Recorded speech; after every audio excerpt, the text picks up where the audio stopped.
What Really Happened with your host, Mike Rivero. The history the government hopes you never learn. Here is your host, Michael Rivero. And aloha, America. Welcome to our show today. It's Monday, January 9th, 2017, 11 days till the inauguration, start of a brand new week. We have got a lot of stuff to talk about today. The phone lines are open, 800-313-9443, 800-313-9443. Mike is in our control room, twiddling the dials, keeping us out of trouble, ready to answer the phone when you call on in. And before I begin on the news here, a little personal anecdote I wanted to share. Over this weekend, we had some family come on in from the mainland. So Friday after the show, went down to Waikiki to meet them. And on the way, we stopped at Ala Moana to buy my wife some new shoes, which she was desperately in need of.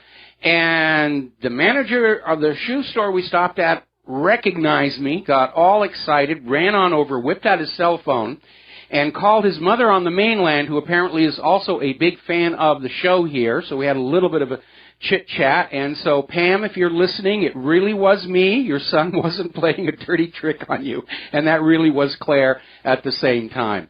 Now, getting on to the serious news here, Julian Assange is just now making a presentation about what's going on with this Russia hacking nonsense. But virtually everybody who has looked at this story is basically saying there is no evidence it took place. And the story from the government and the intelligence agencies has now mutated into one of, well, we don't know that they actually did it, but they could have. Now we're dealing in possibilities.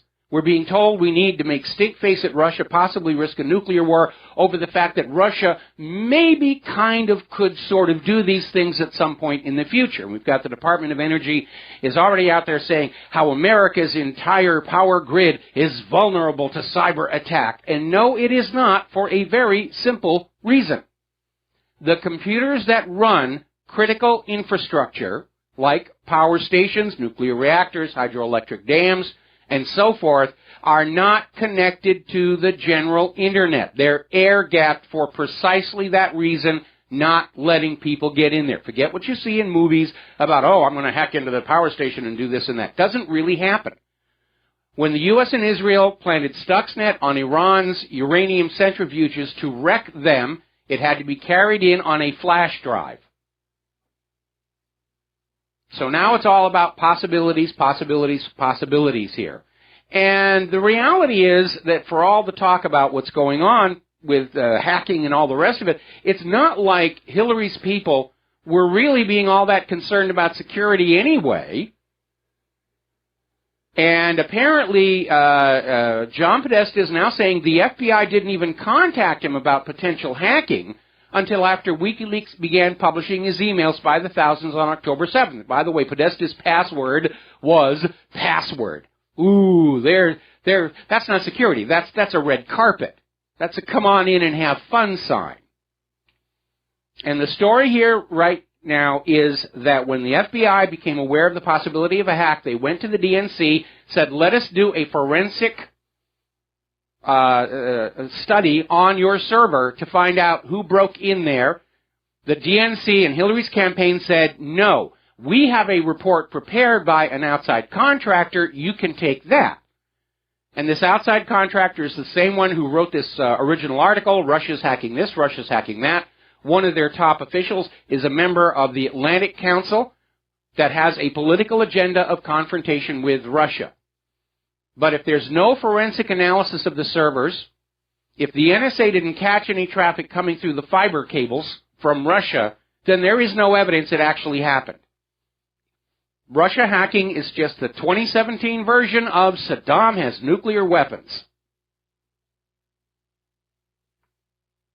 Now, Priebus, who is going to be the White House Chief of Staff, came out with a comment which immediately drew much ridicule on social media. Maybe this is Priebus payback.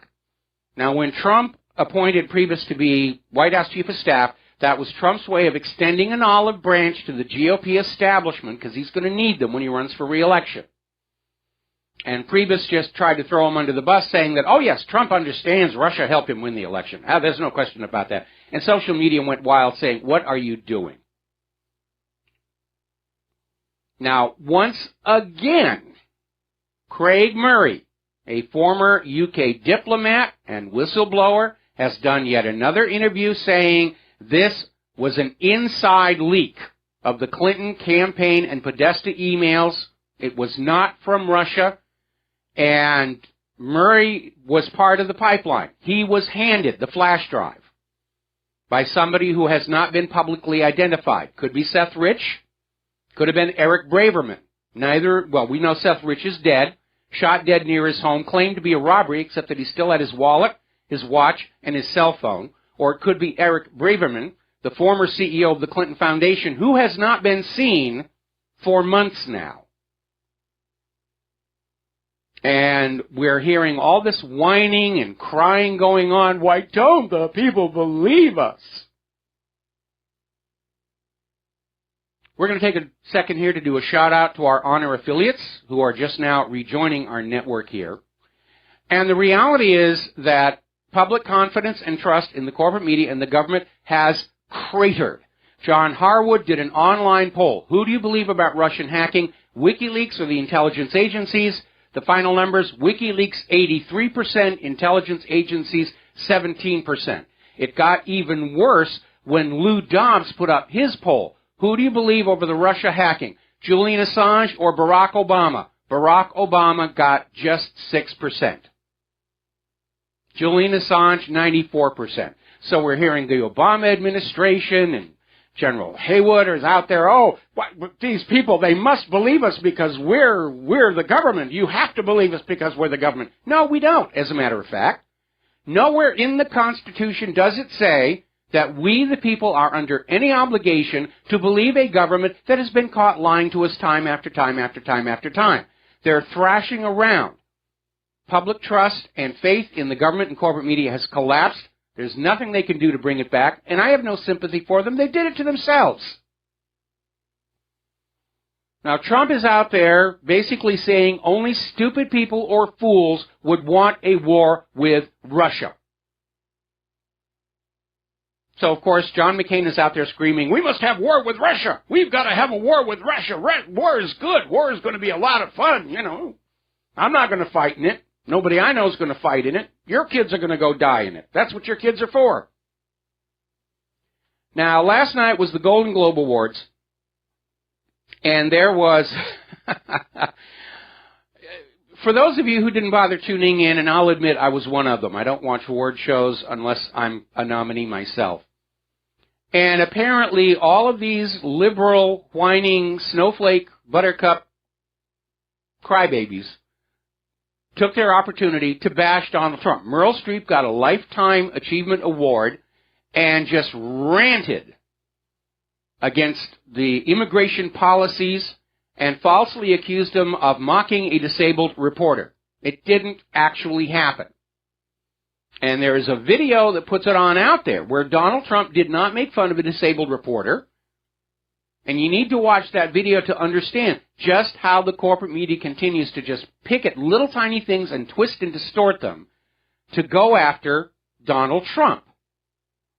Now, Kellyanne Conway came on out and said, if Meryl Streep is so concerned about the treatment of disabled people, why did she not comment on those 4 black teenagers torturing a white disabled boy for more than a day, almost 2 days, on Facebook Live? Doesn't that connect? And Stefan Molyneux actually came out with the exact same comment, saying apparently in Hollywood, mocking a reporter's disability, which didn't actually happen, is much, much worse than for people torturing a special needs adult for nearly 2 days.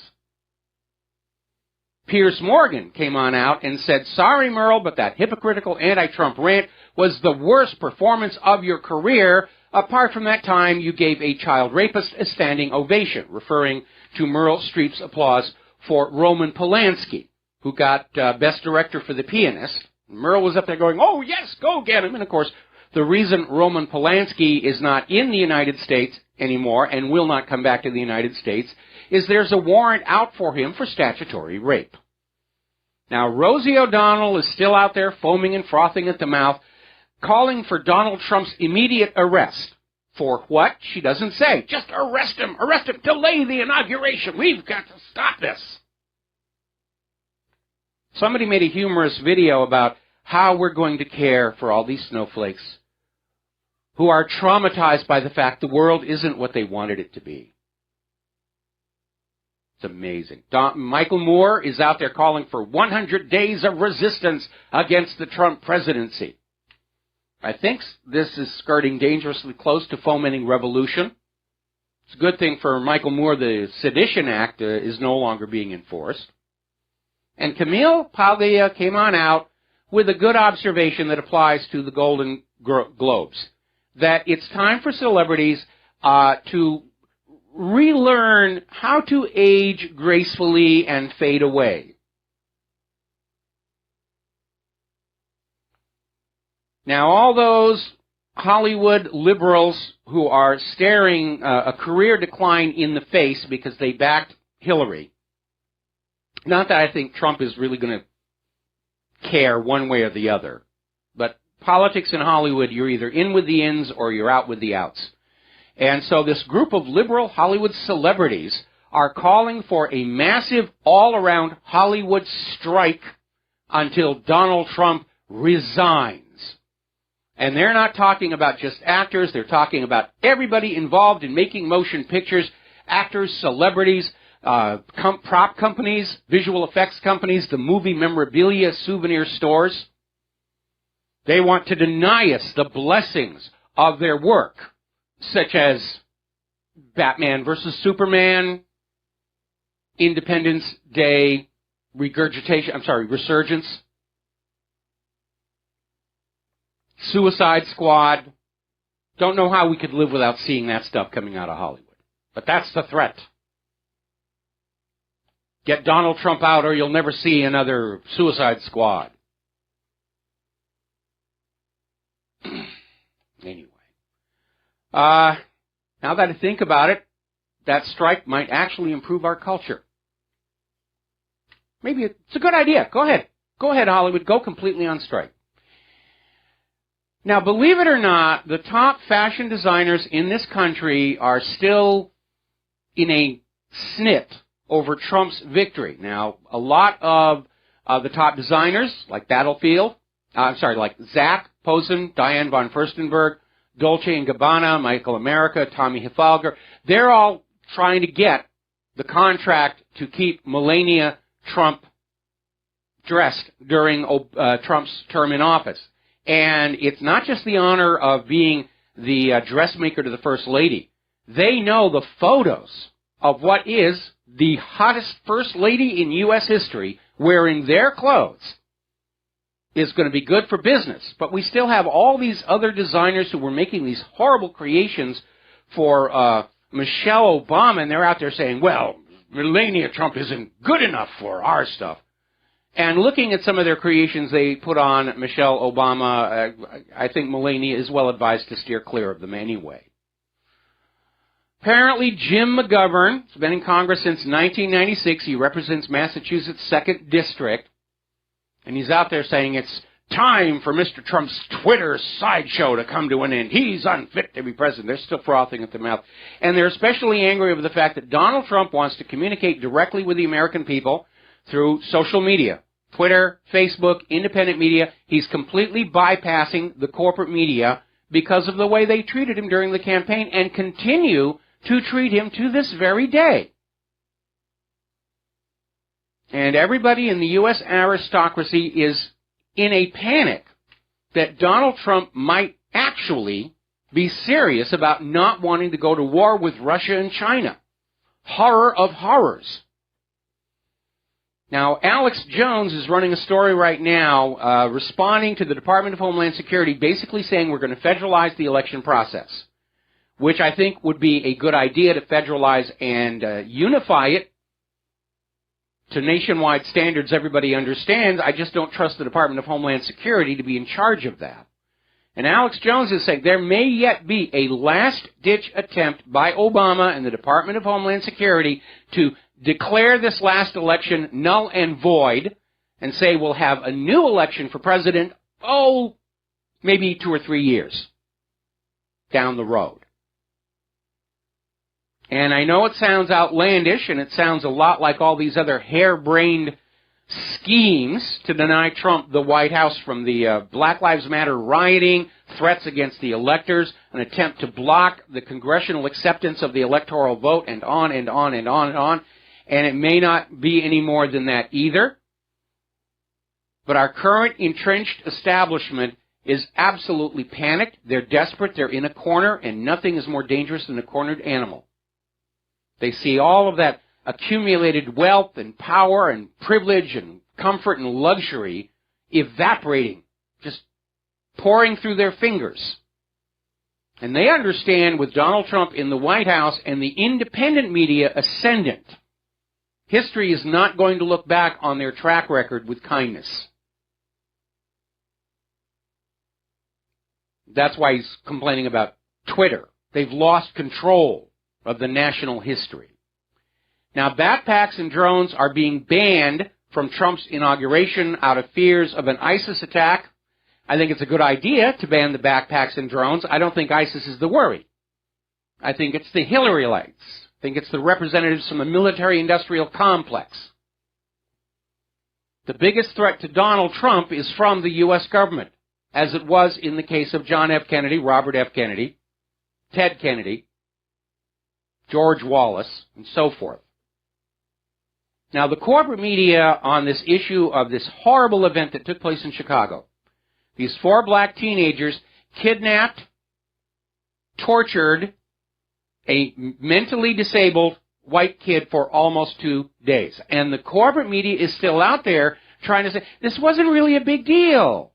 You know, come on. I mean, this sort of stuff happens all the time in Chicago, apparently. Because the narrative is always that the only one who can be a victim of a hate crime in this country has to be black or gay or Jewish. A white guy, by default, can't be a victim of a hate crime. The orthodox view of the corporate media, black people don't commit hate crimes. You're being ridiculous here. Dr. Drew actually came on out saying he feels sorry for the Facebook Live torturers, for the kids who did the torture. Doesn't feel sorry for the victim, he feels sorry for the torturers, says, we failed them. No, you made them. During this entire 2016 election season, there was a deliberate campaign to fan up racial tension to help the Hillary Clinton campaign, and this is the end result. If you hadn't been playing these games, these divide and conquer games, we might not have seen this. What they really regret protecting is that propaganda that the blacks are good and the whites are bad, and, you know, whites commit hate crimes and blacks are always the victims. There's a recording from CBS Radio. It's on the front page of WhatReallyHappened.com, in which CBS News implies the Facebook Live torturers were white and the victim is black. That is how hard they're pushing this. The radio show describes the torturers as shouting the N-word at the victim, while the torturers were always screaming about Donald Trump, and they don't go beyond that. So you're left to think, okay, the torturers are Donald Trump fans, and they were torturing a black guy. This is completely opposite what happened. And to nobody's surprise, story coming out of Investment Watch Block, we're starting to see the corporate media, along with the government itself, say, forget what you see, forget what you hear, you have to believe what we tell you. If you are a loyal American citizen, you will believe the bovine excrement. We'll be right back. Hello, hi, America. Welcome back to our show here, and we're talking about the war between the real media and the independent media. That's their labels, by the way.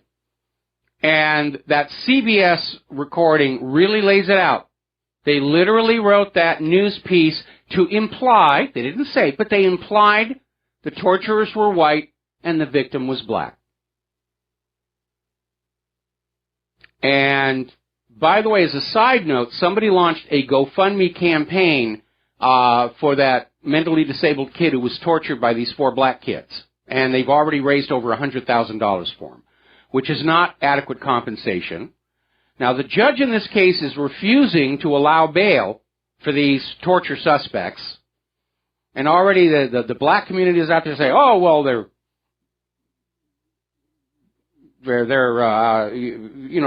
disadvantaged. We failed them. They're a product of society. Trying to get them out. And it is rather amazing there. Another similar case here. Florida homeowner defends herself by fatally shooting the burglar trying to rob the house. The burglar's family is now on the attack against the homeowner, literally saying, how was he supposed to get money to buy clothes? I mean, seriously, that's the attitude. That white people are just there to be preyed upon. All right, we're going to take a phone call. Dustin in New Jersey. Aloha. Welcome to the show. What's on your mind?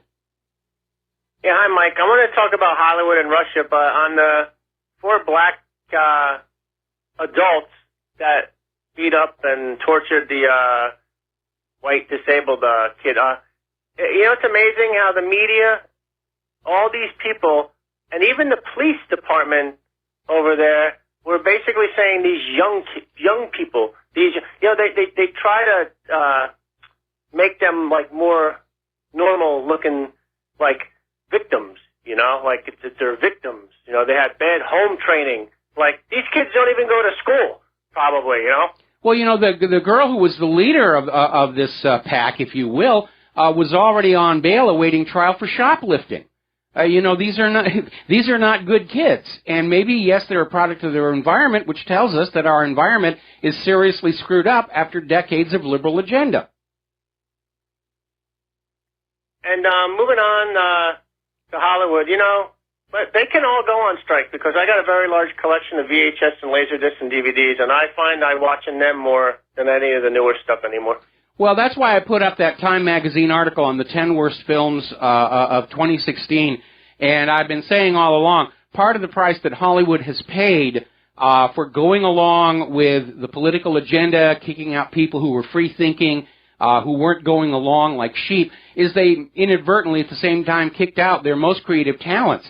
And the same thing happened back during the McCarthy era, where the blacklisting in Hollywood, anybody who refused to go along with the agenda to demonize communist Russia was thrown out of their career, and the quality of the product coming out of Hollywood noticeably suffered because of it, because those people who were thinking for themselves were also the most creative thinkers.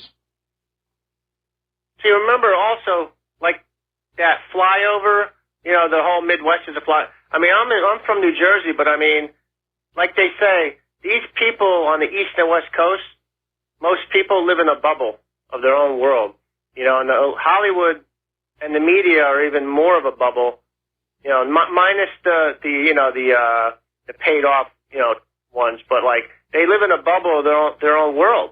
They're gated communities. I mean, Meryl Streep, she has like a 90-acre home, like in California. I think she has a penthouse in Manhattan and another home. I mean, these people have their own security, their own chefs. They live in another world. It's not even the living standards here. They're in a bubble of their own sense of self-importance. They are, after all, just play acting on film or video or computer, and they have an overdeveloped sense of their importance to the society.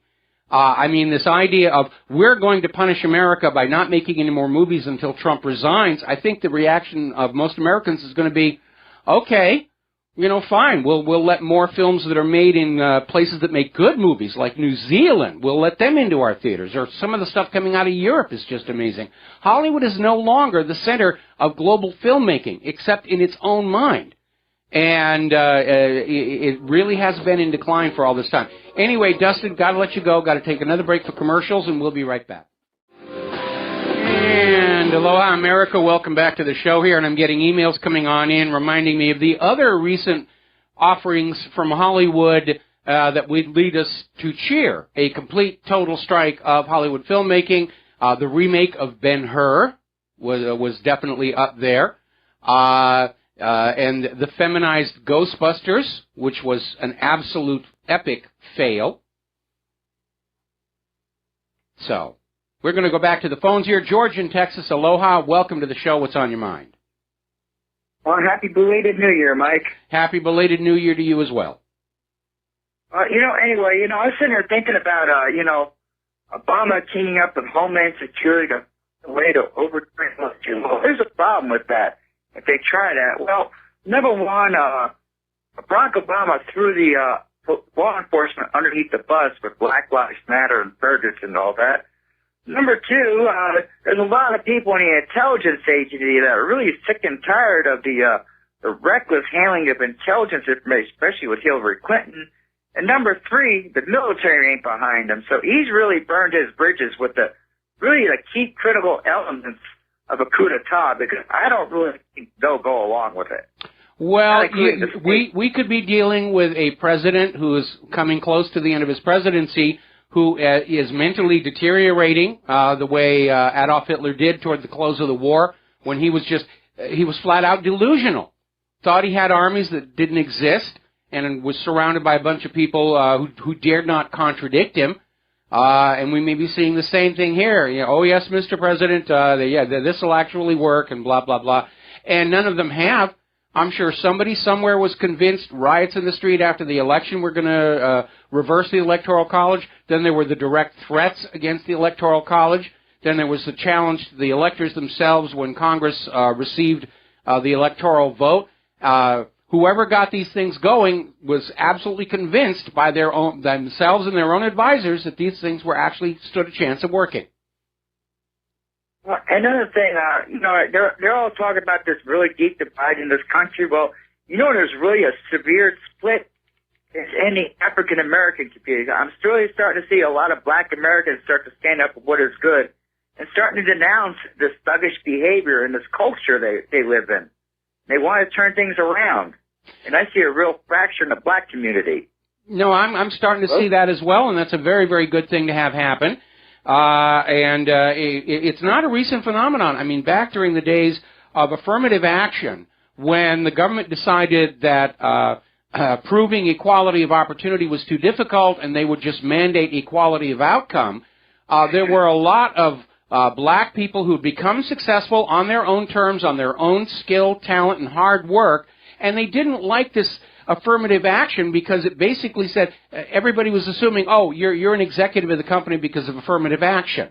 And it undermined the real achievement of these individuals, and a lot of them spoke up then. And the same thing today. There are a lot of really great people in this country who don't like being associated with these manufactured extremists, whether they're black, white, pink, green, peach, taupe, or mauve, or plaid, for that matter, and they don't like being associated with them.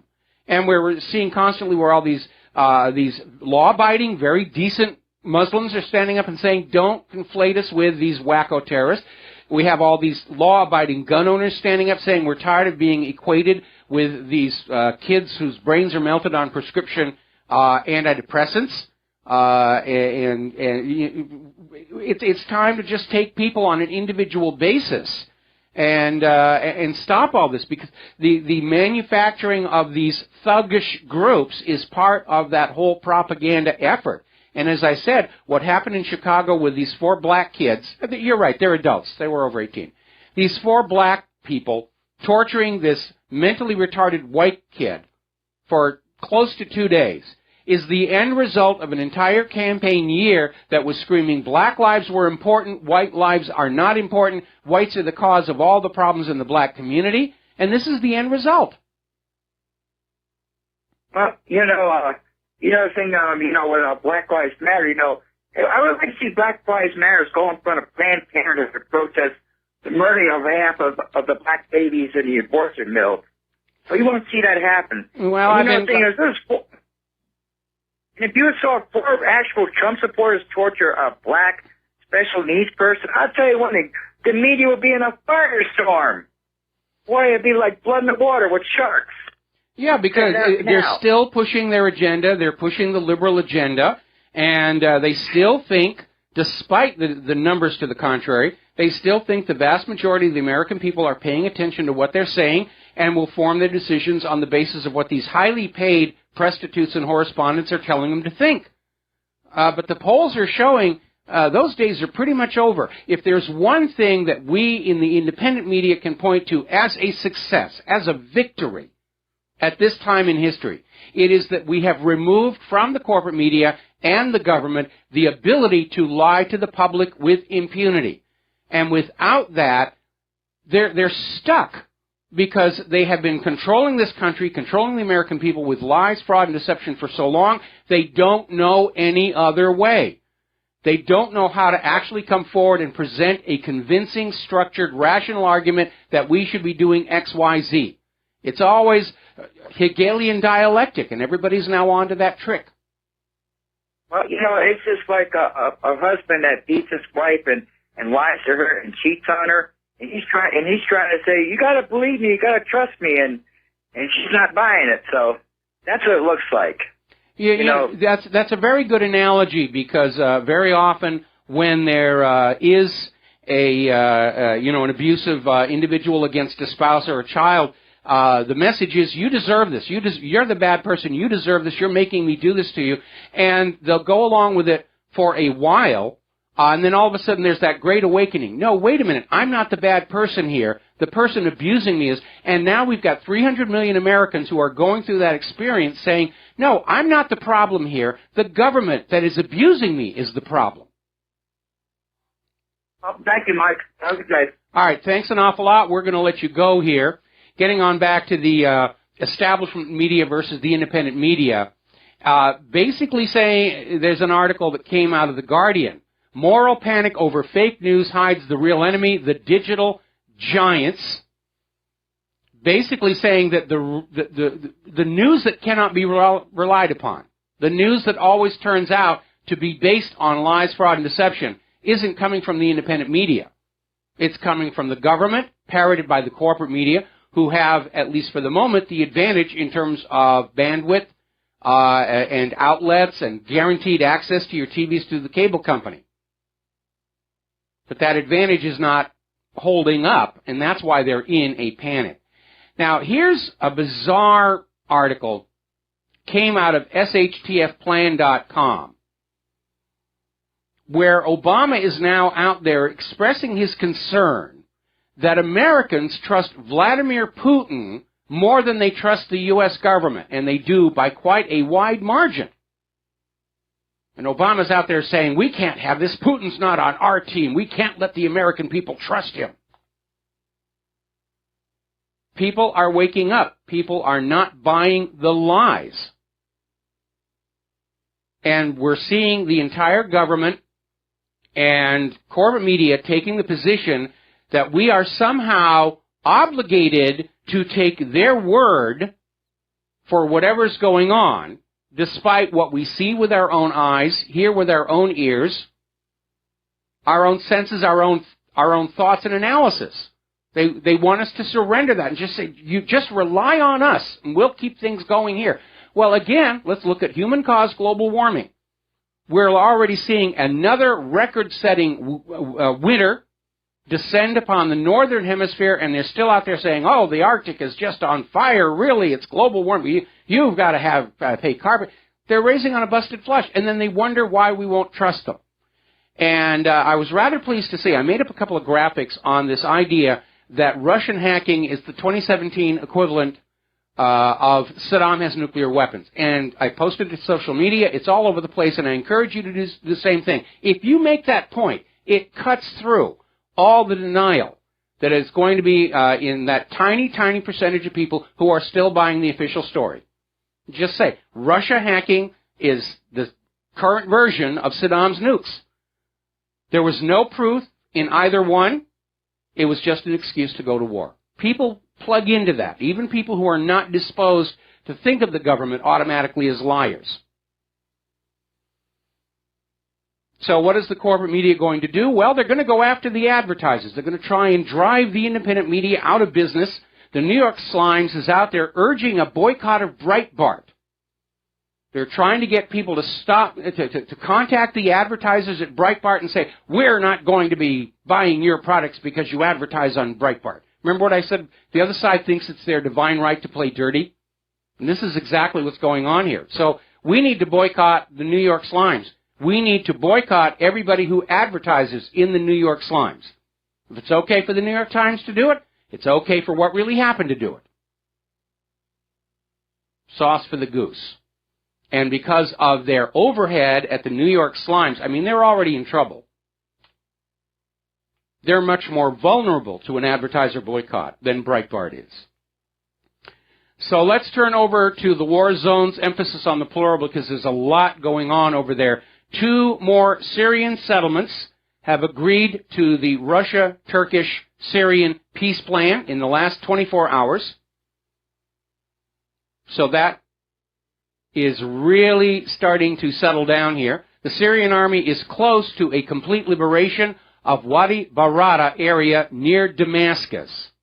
Now, one of the reasons that Assad is making such great gains is they've offered an amnesty program, which is, if you've been fighting for the U.S., just surrender your weapons and promise you won't do anything bad anymore and you can go home. And Assad has been keeping his word, and he's saying the vast majority of these combatants are declared as rehabilitated, and it's okay for them to go back to their homes and their families and their businesses. So it's all coming apart. Well, if we're losing Syria, what are we going to do? Well, let's start a war with Iran. And once again, we're seeing a story about how a U.S. warship has fired 3 shots at rapidly approaching Iran vessels. Now, these are coastal patrol boats. They're basically oversized, modified ski boats. They don't really represent a threat to a fully armed U.S. warship. But the U.S. is trying to provoke. And we've seen these in the past where they were threatening us. And then we find out the picture of the boat was shot with a telephoto lens. That they were never really that close. And it is their coastal waters. They have a right to be there and wonder what the U.S. is doing there. Now, if Iranian ships were tooling around the Gulf of Mexico, then you'd have a real issue. U.S. Marines, 300 Marines, are heading back to Afghanistan, to the Helmand province, because those gosh darn people of Afghanistan want to kick out their foreign puppet rulers. How dare they do that? Don't they know they're conquered? Don't they know they're supposed to stay conquered? Remember, Obama campaigned literally on ending all these wars and bringing the kids home. Didn't happen, did it? Now, the good news that came in over the weekend, Turkey has agreed to withdraw their unauthorized troops from Bashika in Iraq. That was a big sticking point between Iraq and Turkey's decided, okay, we're going to yank them out. We're going to calm things down here, and hopefully we're going to get Iraq cooperating with Turkey regarding this attempt by the U.S. to carve a new Kurdistan out of Iraq, Turkey, and Syria, which Iraq and Turkey and Syria were never all that hot and bothered for anyway. Now, up in Ukraine, things are getting very, very tense. According to an article that came out of FortRuss.com, the government in Ukraine is now basically transporting civilians to the front lines near the DPR in the hope that they will be killed, and photos of dead civilians can then be used to demonize the Donetsk People's Republic. They're literally busing these people out there to set them up to be bloody shirts, to wag. Meanwhile, the Pentagon is vowing more European war games to deter Russian aggression. Look at who's being aggressive. Poland has launched a huge military buildup aimed at Russia. The U.S. is sending thousands of tanks, thousands of soldiers, missile systems in there. The fact of the matter is, Europe is being invaded right now, this very second, but it's not by Russia. It's by the United States. We know who the real aggressors are here. McCain and Graham are still out there saying, we promise you'll have a war. We're going to make war on Putin and Russia. War is going to be fun. Well, okay, guys, here are your rifles. Here are your parachutes. Here are your day-glow orange jumpsuits left over from the CIA torture centers. Watch your heads climbing into that transport. Have fun. Send pictures. We'll call Putin and tell him you two are on your way to kick his butt all by yourselves here. There has been another strange death involving a Russian diplomat. The Russian counselor to Athens, that's basically one step below the ambassador themselves, has been found dead, and all they're saying is he was killed by abnormal causes. So we're seeing a lot of wet work being directed against Russian diplomats. And again, it's an attempt to provoke Putin into doing something that can be seized on by the corporate media as justifying military action. Meanwhile, down in the Central African Republic, apparently some of the UN peacekeepers were caught molesting little children. I guess they couldn't get into the seminary. And a panel of French judges decided it's not worth bringing charges. If you're a child in a war zone, you just got to sort of accept and, understand these things are going to happen. Meanwhile, a group of Russian warships have paid a courtesy call in Manila, and President Rodrigo Duterte toured a Russian warship and encouraged the Russian Navy to visit much more often. Now, Obama destroyed U.S. relations with the Philippines for daring to tell Duterte to go easy on drug criminals. And now Russia is stepping into that gap. Well done, Obama. We're going to make sure that that's a big part of your historical legacy, how in order to protect drug criminals, you lost our relationship with the Philippines and handed Russia a power projection point in the Pacific. We'll be right back. And aloha, America. Welcome back to our show here. Now, before the U.S.-sponsored coup d'etat in Kiev, Ukraine had a functioning government. They are all now in exile.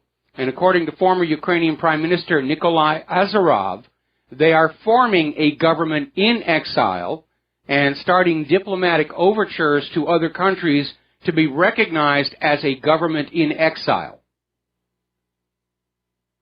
And, of course, the United States government is going to try and oppose this because, in their view, any government installed by the United States is the legitimate government and the only government of our conquered provinces. So that's going to get very interesting. Let's talk about the economic news. Things are very dicey, and again, it's looking like there isn't anything Donald Trump's going to be able to do to stop this mess from falling apart. China is threatening a near-term U.S. Treasury short squeeze. Now, it's not that China wants to harm the U.S. because we still represent a major part of their export business, not as much as before. For 2008, it was a huge business. The problem is that China is dealing with its own buildup of debt problems, and they're having to liquidate U.S. treasuries to cover that. And the reason this is difficult is because there are way too many treasury bonds out there. There's a treasury bond bubble that has been created by the U.S. government. And it's hard to see how they're going to deal with this absent a complete jubilee on all debt around the world all at once and the banning of private central banking globally. The pound fell against 56 world currencies in 2016. And again, not as much manufacturing, not as much agriculture. Eric Townsend is sounding the warning that the stronger U.S. dollar may require global central bankers to reset the financial system. So they're already out there talking about, okay, this whole debt thing is all imaginary anyway. We're just going to zero it out. But that would still leave the private central banks in control. And I don't think that's a permanent solution. Because they're just going to start the same scams all over again. And our great great-grandchildren will be in the same mess we are in now until private central banking as an institution is banned. Now, India decided to institute a universal basic income, partly in response to the Washington, D.C. inspired push to ban cash and to seize gold. And they're in serious trouble over there. Finland is now getting ready to try a universal basic income that is also tangled up with the plans to ban cash. We're going to take a break for station identification. We'll be right back. Hello, hi, America. Welcome back to our show, hour number 2, and the phone lines are open, 800-313-9443. We're talking about the economic news, and we are seeing more and more articles talking about the retail apocalypse. Sears, Macy's, the Limited are all closing stores, and they're putting part of the blame on the availability of online shopping, which is certainly true. But the rest of it just comes down to the reality: the ordinary American citizen, worker, does not have the disposable income they had prior to 2008. Most of the jobs that we saw running up the job numbers in the official unemployment report were service sector's job. Most of them were seasonal. They're being let go now. Macy's is now talking about closing 100 of their stores. And I mentioned before, when we have a Macy's down here at the bottom of the hill, and the quality of the merchandise has been very obviously in decline. They're going with the least expensive stuff they can find, and it also didn't hurt when they came on out dissing Donald Trump here.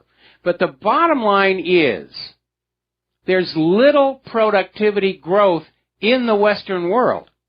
Everyone's thrashing around trying to grab what remains of the currency. It whizzes past them. And we're starting to hear talk about investment in new factories in the United States of America. But by and large, industrial and even agricultural development is centered on Russia, China, Central Asia. What we have here in Wall Street are a bunch of executives just throwing their hands up and saying, why aren't people just giving us their money? Just like we have the government and corporate media saying, why aren't people just believing us? Fool me once, so forth and so on. Now, Jack Ma has had a meeting with Donald Trump about creating 1 million U.S. jobs over the next 5 years, which sounds really very impressive. Unfortunately, and my apologies to Donald Trump, I'm still glad that you won the election, but not to rain or, in maybe this case, snow on your inauguration. 1 million jobs is a drop in the bucket when you remember there are 95 million Americans willing and able to work who have not been able to find jobs for years. Now, maybe what is needed is a new infrastructure investment program. Get people out there repairing the roads, repairing the rails, repairing the dams before they start collapsing. Will it result in more debt? It has to, unavoidable. Unless we close that private central bank and the government issues its own currency again, which is the way this country was started. Fiat is going to invest $1 billion in new auto plants in Michigan and Ohio. That'll create 2,000 jobs right there. And all Trump had to do was threaten a border tax for products brought in to make it financially attractive to build the factories here to serve the American auto market. Unfortunately, Americans don't have money to buy cars, so that may stutter. Basically, at this point, we need to reverse what happened in 2008. In 2008, when the mortgage-backed security fraud collapsed, the U.S. government solution was to take trillions of dollars away from the American people and give it to the banks so the banks could loan it back to the American people at interest. Sweet deal for the banks, lousy deal for the American people. We need to reverse that. We need to go to every single Wall Street financial firm that has been caught in fraud, whether it's the mortgage-backed security fraud, LIBOR rigging, silver rigging, gold rigging, anything and just say, we're going to take your money away because it's proceeds from criminal activity anyway, and we're going to give it to the American people so the American people can start buying products again. The American people can start small businesses again, which accounts for 60% of new job creation in a healthy economy. The money is all concentrated up at the top. It's got to be brought back down to the bottom to save the economy, and it may take some draconian measures to do that. We're going to take a phone call. James in Charlotte, North Carolina. Aloha. Welcome to the show. What's on your mind? James? Yeah. Hi, Mike. Hello. Since this is the first time I've talked to you in the new year, I wish you a happy and prosperous year to come. Thank you. Yes. I've been, over the last couple of days, been trying to familiar myself with the latest, what's going on in this Operation Atlantic Resolve, and there's looks like some really strange and ominous things going on. One thing I found out is that with this upscaling of the presence in Eastern Europe, there have been several requests by the Russian military for the Air Force to make sure that they're using transponders on all their flights, but that has been rejected. Now, if that's not asking for trouble, I don't know what is. Yeah, that's familiar with that. Yeah, I'm very familiar with that, and that is an issue. If you're supposed to be cooperating with each other, you've got to be able to identify each other's aircraft, and it's not just the normal air traffic transponders. The U.S. weapons have a system called IFF, Identification Friend or Foe. Have you ever seen a Stinger missile? It's got that big boxy antenna on the front. That's what that does. It sends a signal to whatever aircraft you're aiming the Stinger at, and if the aircraft responds, I'm a friend, the Stinger will not fire. And if you're not running that transponder, then you're going to get friendly fire shoot down, which happens a lot more often than most Americans are aware. Right, yeah. Well, the situation, I mean, it looks to me like if they're going to be flying blind, so to speak, they're asking for the possibility of either an actual shoot down of one of their aircraft by Russian defenses, or or a friendly fire down, which they can, they can blame it on. They can blame it on Russia. So we're looking at one of two possible agendas. One is to sacrifice an American pilot and an aircraft and say Russia has attacked us. Russia has attacked us. Or, and this is probably the more reasonable situation, those U.S. aircraft are going places that they're not supposed to be. And that's why they're turning off all their transponders so they can be seen on a skin paint but not identified, because we're still getting reports about how U.S. Air Forces are not bombing ISIS and Al-Qaeda. They're not bombing the ISIS oil facilities. They keep hitting hospitals and schools and pipelines and civilians. And obviously, you don't want your transponder on when you're doing things like that. Yeah. Just one more thing. If you look at a map of the deployment of forces, it looks almost identical. I mean, we've got right now from the Bosporus to the Gulf of Finland, and it looks just like the German deployment of the Wehrmacht prior to Operation Barbarossa. Yes. The World War II. It looks almost identical. Yeah, they're massing for war. They're massing for war. All they need is some way to make it look like this is Russia's fault and Russia deserves it. And that's why I'm expecting there's going to be a false flag. They're going to black out the U.S. power grid, or they'll simply shut down the Internet, which solves that problem of the pesky independent media.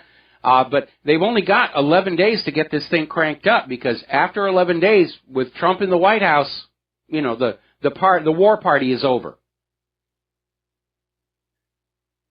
My stomach's tied up in knots. So yeah, mine too. So is Claire. We're kind of in a situation.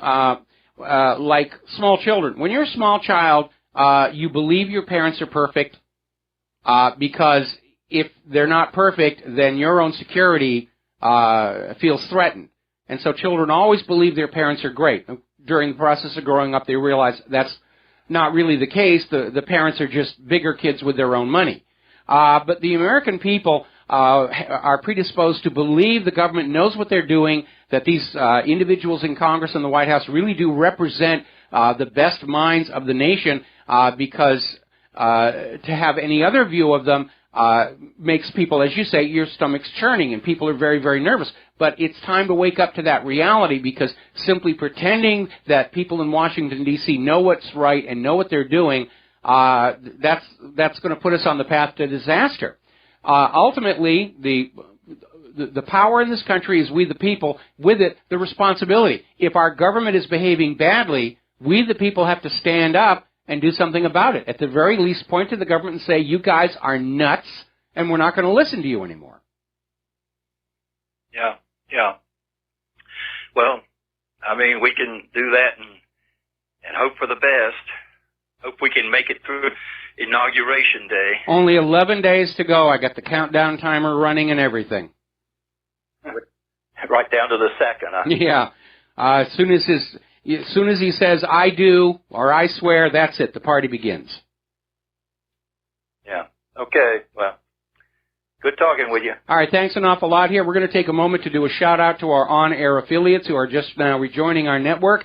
And we're going to go on the phones to Jerry in Chicago. Aloha. Welcome to the show. What's on your mind?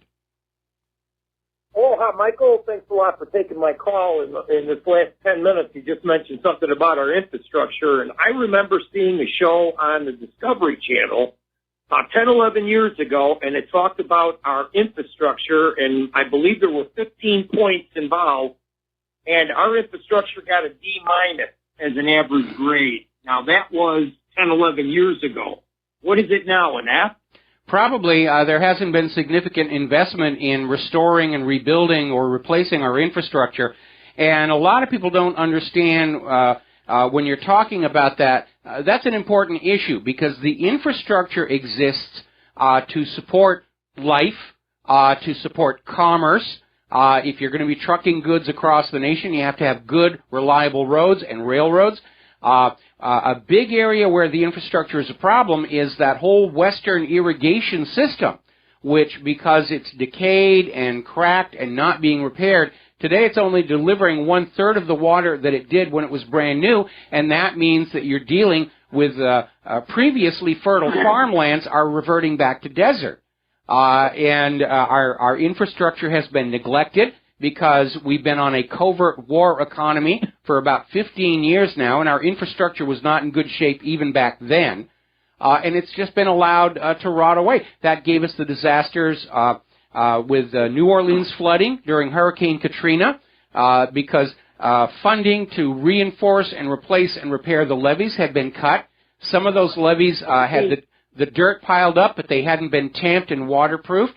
And we're seeing that again. Same thing with the Deepwater Horizon. The manual blowout preventer on that was 4 years overdue for mandatory maintenance.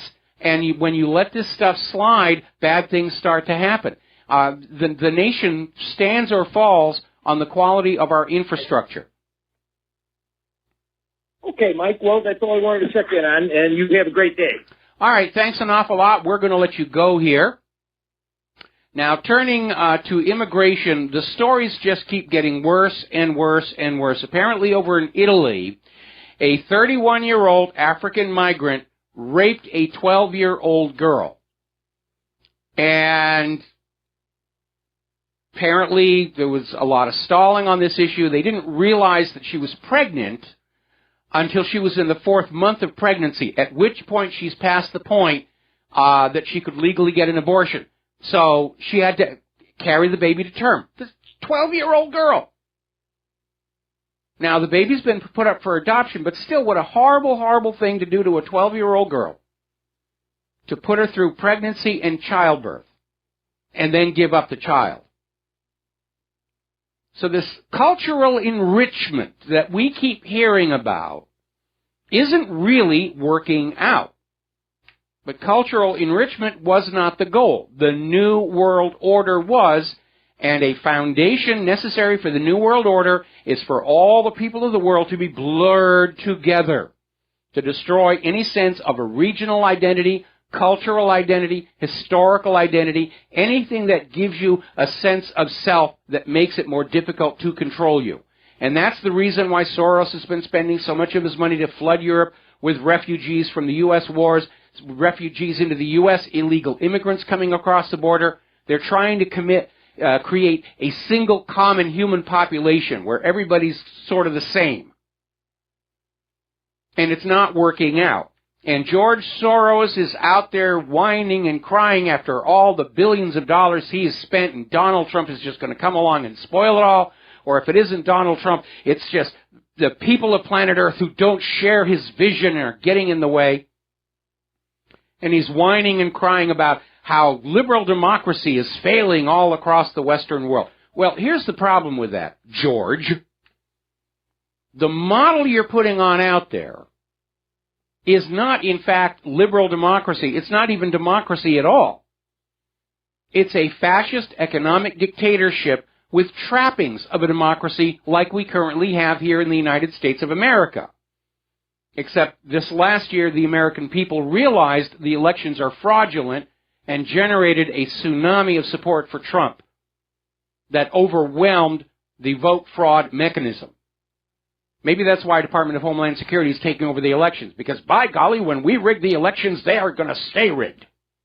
Same thing happened with the Brexit vote, and they're trying to undo that. All of these leaders around the world who are elected talking about democracy this and democracy that and will of the people, that's not the agenda. In their mind, their attitude is, we tell you what to think and you will do what we tell you to do. And that's their idea of democracy. Now, the political correct movement is still going strong, and I'm hoping that's going to be something that we see start to unwind over the next 4 years, because frankly, it has gotten completely out of control. Over at the University of Wisconsin, La Crosse campus, they've got a hate response team, and they're responding to microaggressions. And some of the things that have been determined to be offensive in 2016 included wearing a crucifix, saying all lives matter, apparently Christmas vacations and golf outings are microaggressions because not everybody is a Christian, nor can everybody afford to go play golf. So asking somebody to go play golf, that's a microaggression. Apparently going out of your way to avoid meeting somebody who's being unpleasant is now considered a microaggression. Every time I meet this person, they scream in my face about anti-Semitism. I think I'm going to go the other way. According to Rutgers, that's a microaggression. I wonder if Rutgers would be offended if we avoided their campus entirely. Apparently, pro-life flyers are considered racist, according to Purdue University. Over at Ramapo, an America-themed barbecue was canceled for being offensive.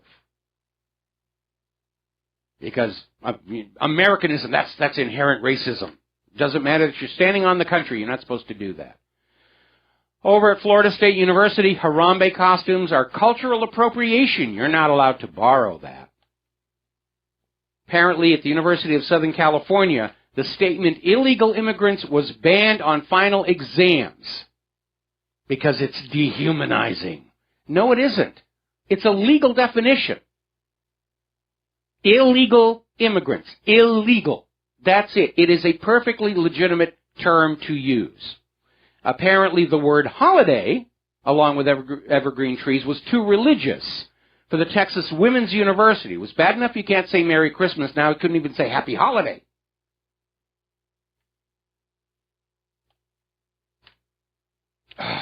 It's just ridiculous here.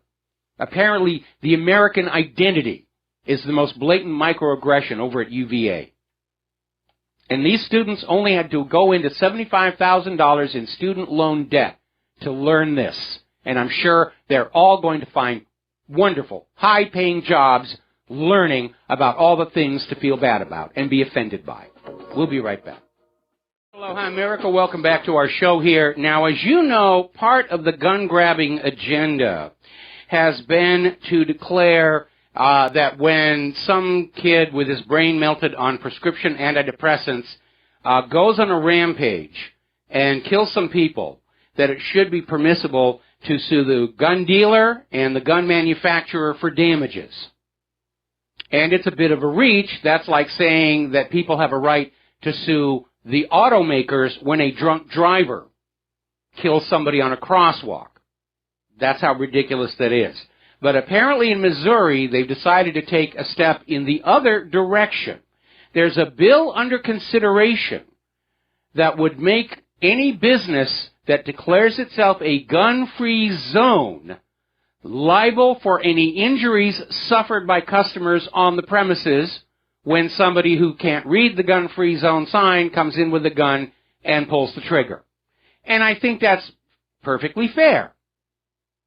If you want to have a disarmed area and somebody comes in with a gun and shoots your customer, that customer should be able to sue the business owner for a violation of their Second Amendment right.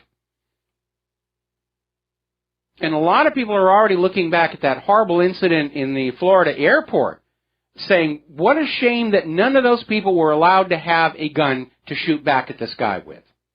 Especially given that at one point this perpetrator had his guns taken away for his mental problems. And all of a sudden, just in time for him to get on the plane in Alaska, they say, here, you can have your gun back. Here's some ammo. Have fun. It's kind of weird stuff out there. All right, we're going to go ahead and grab ourselves a phone call from Kyle in Pennsylvania. Aloha, Kyle. Welcome to the show. What's on your mind? Hey, Mike. I wanted to go back to the college professors and what's being taught at university today. Yes.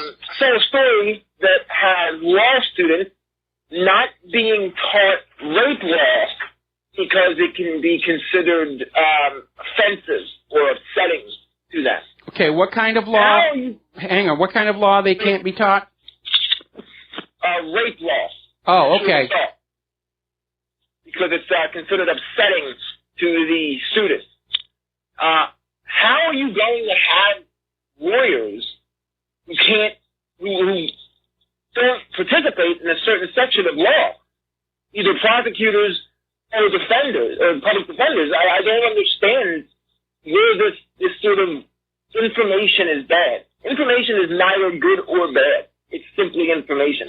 The application of it is where any sort of, nefarious ideology can come out of it. But information itself is not bad. Well, I mean, you could carry that same ridiculous argument to many different areas of the law. You could say, well, we're gonna ban the teaching of immigration law because that leads to feelings of racism and rejection. Again, Claire keeps raising the issue. What happens when all these little buttercups in college who are hideously in debt for their college education and they get out into the real world, which isn't concerned if your feelings are wounded or not, and discover that because they lobbied in college for certain subjects to be off limit, they're not able to compete in the real world. And that's just a reality. There are some unpleasant realities in the real world. Illegal immigration, rape, corporate pillaging, Wall Street fraud. And anybody who's going to be a lawyer has to be prepared to deal with that and not just go in there and say, I don't want to talk about this law because it upsets me. Well, if you're that easy to upset, go into baking then as a career. Well, and the irony of it is that all of the most public offensive deeds are coming from college professors. The gentleman who harassed Ivanka Trump on the plane, college professor. The guy who said all he wants for Christmas is white genocide, college professor. All of these people, they don't practice what they're teaching. It is got to be considered some sort of mental degradation. I mean, what it is simpler than that. Liberalism has taken over the university system in this country for a great many years, and now all of a sudden they're seeing that liberal agenda and the funding that comes with it is under threat. and all they can think about doing is behaving even more like liberals today than they did last week, which is where we're getting all this ridiculousness. Apparently, at a university in Great Britain, they're now going to ban the discussion of any white philosophers. Okay, I mean, that's how ridiculous this is. Anyway, listen, Kyle, got to let you go. Got to take a break for a phone call. Got another call waiting when we come back. And aloha, America. Welcome back to the show here. We're going to take another phone call from David in South Carolina. Aloha. Welcome to the show. What's on your mind? Aloha, Mike. Aloha. Yes, you're on the air. Oh, okay, hey. Yes, I wanted to point out that before we invaded Afghanistan, the Taliban had all but subdued the civil war there and was wiping out the poppy crop, you know? Yes. We invade, you know, and I've noticed this over the years. People would stub their toe. Next thing you know, they're on a opioid, you know, or opioid, whatever you call it. And around here, at least, and up in, you know, the Appalachian Trail completely, it got so bad, and they established pain clinics and all this kind of thing. You know, everybody around here, you know, is hooked on these things. They get too expensive, or they mess up with their doctor. Next thing you know, they go to heroin, and I mean, it's an epidemic all over the place. It's a big racket, like most things in this country. It is, and the pharmaceutical corporations and the doctors are pushing opiate painkillers by prescription with the intention of addicting their patients to them. And at this point, it's hard to find a moral line between the giant pharmaceutical corporations and the guy who's down there on the corner of the street. Exactly, or the military-industrial complex that helped it in the first place. I call it the medical-industrial complex. Oh, yeah, absolutely. Yeah, and these kids are left and right. People are dying all over the place. We knew a guy who was doing really well. He had drank a lot, and he was doing really well. He wasn't drinking anymore. I hadn't seen him in a while. They found him up here in a parking lot with a needle in his arm, you know. And it's just, you know, people are dropping like flies, and there's an industry here. Then they'd lock people up, put them to work for pennies on the day, you know, and most of the production in America, yeah, I've heard at least, actually comes from prison labor. You know, I don't know if that's true or not, but... Well, it's a significant amount, and it's why there are no actual paying jobs for law-abiding Americans, because these prison industrial corporations are making products with low labor costs, and ordinary businesses out here trying to hire ordinary Americans can't compete with it. And there's absolutely no restriction on it.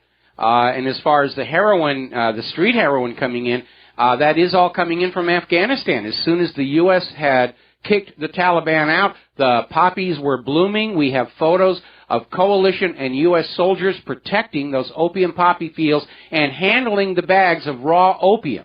And when the U.S. government was questioned on that, they said, well, we have to let them grow opium or they won't have anything else to do. And that is absurd. What were they doing when the Taliban had eradicated opium production?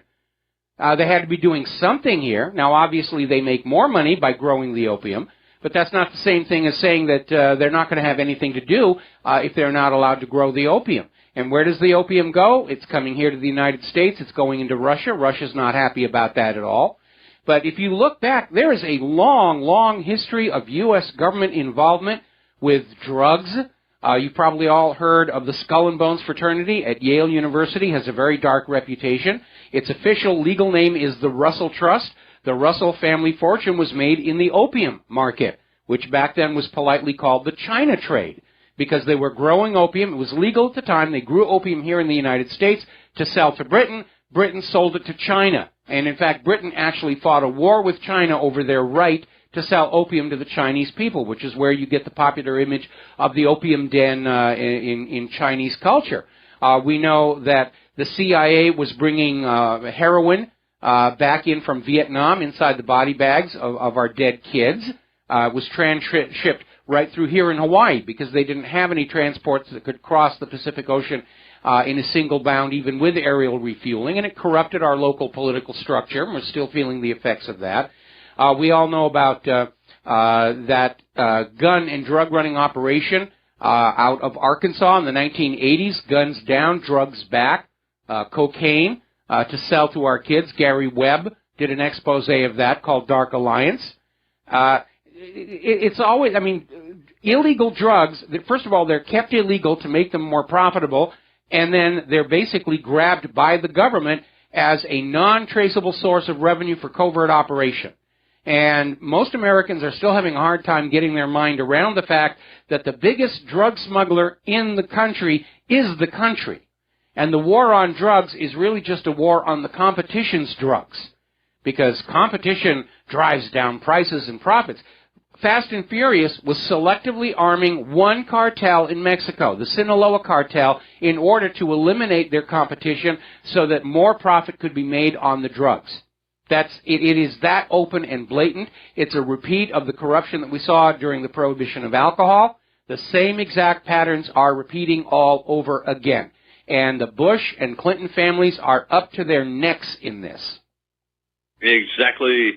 And, of course, the Anglo-American Empire was built on vice of all types from the time the colonies were established all the way through until now, you know, and you pointed out all the points exactly. And, of course, now SSRIs. You know, and that's massacring a bunch of people. Those are really messing up people. But you're absolutely right. The reason there is a constant war on things like marijuana is because you can grow them in your backyard. Okay, if you want to get a buzz on, you go down to the bottle shop and you get a bottle of scotch on which you pay taxes, and you fund some corporation, or you go to the tobacco shop and you get cigars and cigarettes on which you pay taxes and fund some corporation. They don't want you growing or making anything in your own home that you can enjoy, and they don't get a piece of it. Look back at the history of the Tennessee Whiskey Rebellion.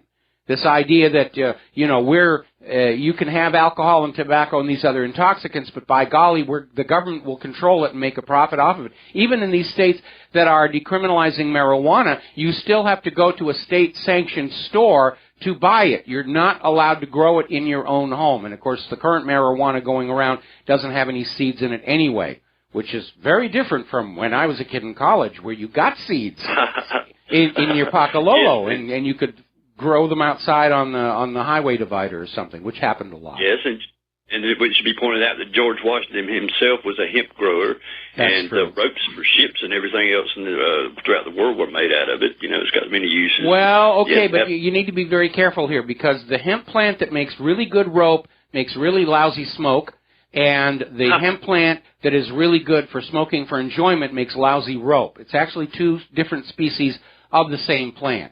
And the reason for the war on hemp itself as a whole was to protect the profitability of the wood-based paper mills, because you can make great paper out of the hemp plant, but then that's a threat to the companies that cut down trees to make their paper with. Hearst didn't like that very much. Well, anyway, have a happy New Year, Mike, and thanks for taking my call. All right, you got it. Thank you very much for the phone call. We're going to let you go. The phone lines are open, 800-313-9443. So let's talk a little bit about human-caused global warming. Insert ominous music here. As of yesterday, January 8th, 48 states have snow cover. The average temperature in the United States is 11 degrees. And still, the carbon Nazis are out there screaming, the Arctic is melting, the Arctic is melting, you've got to pay carbon taxes, you've got to obey a global environmental authority, you have to buy and sell carbon credits, we're going to make tons of money, but it's all in a good cause to save Mother Earth. The reality is right now in the Arctic, the sea ice today is just as thick as it was all the way back in 1940. See, the dodge here is, for the last several years, they're talking global warming, and every winter we get a record-setting winter. We're getting one now. It's a bad one coming in. So the global warming cultists are out there trying to say, well, the world is still warming, but the heat is somewhere you can't get to. It's hiding at the bottom of the ocean. Really? Ever hear of convection? Or it's someplace else on the world. It's up in the Arctic, and you'll just have to take our word for it because, after all, you can't actually go up to the Arctic yourself.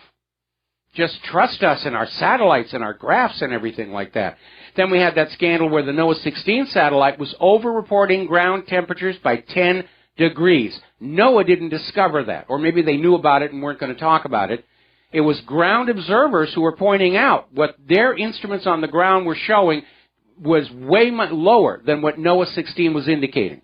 NOAA has been forced to remove that data from their servers, and yet the global warming cultists still refer to the NOAA 16 temp data as proof the world is warming. Now, if you've ever read my ClimateGate article, you will see that there's always a big hue and cry about the world is warming, it's all your fault, pushing some political agenda or another. Every once in a while, when everybody gets burned out on human-caused global warming, they'll be shouting warnings about a coming ice age. But our current crop of fraudsters and con artists are a little bit stuck because their agenda for global warming was to impose taxes on fossil fuels. Oh, you've got to stop using those fossil fuels. We're going to destroy those fossil fuel companies so the Rothschilds can buy them up for pennies on the dollar. And when the weather started turning cold, they very well couldn't say taxing carbon was going to stop that. If the weather's turning cold, you need more carbon in the atmosphere. If, in fact, carbon dioxide warms the atmosphere, which NASA now admits, no, actually, it doesn't. So what are we seeing around the world? I mean, in the southern hemisphere, where it's going into summer, they've got snow in New Zealand, Perth.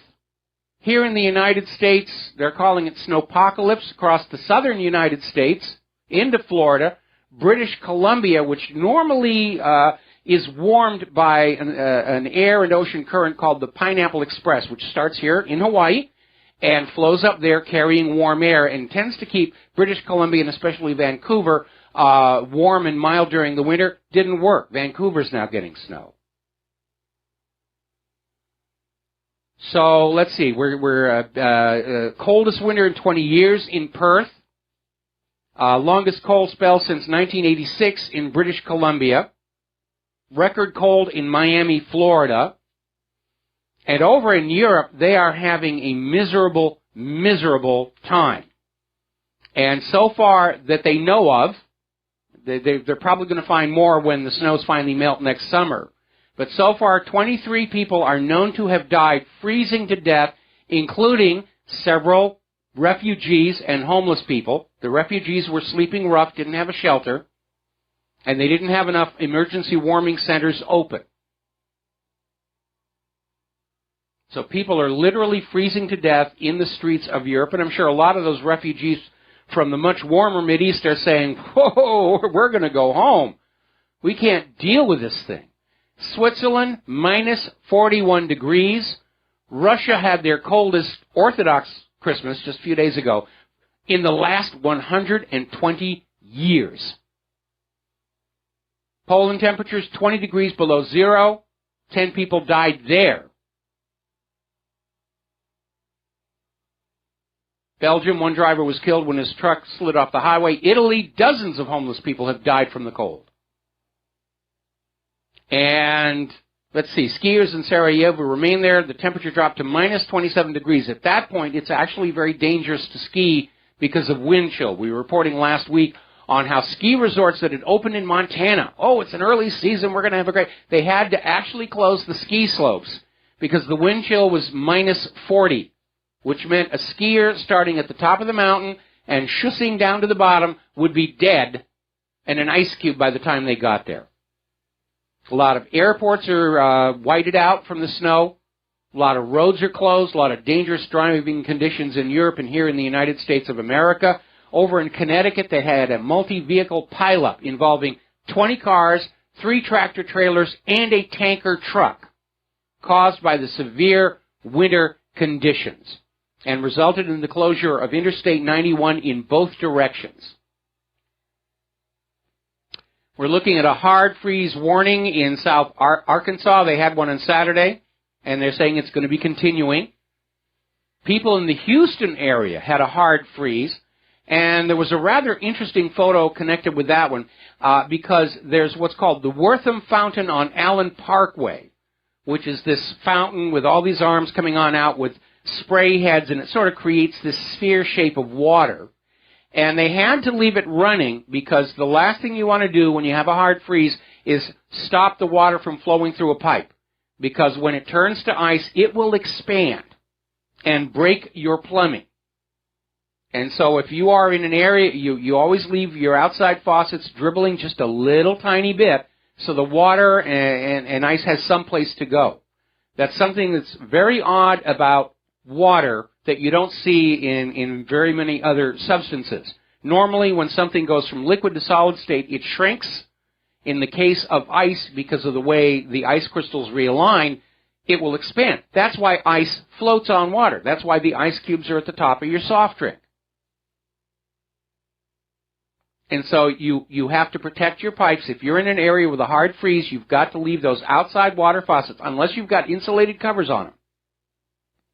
You just leave them dribbling a little tiny bit.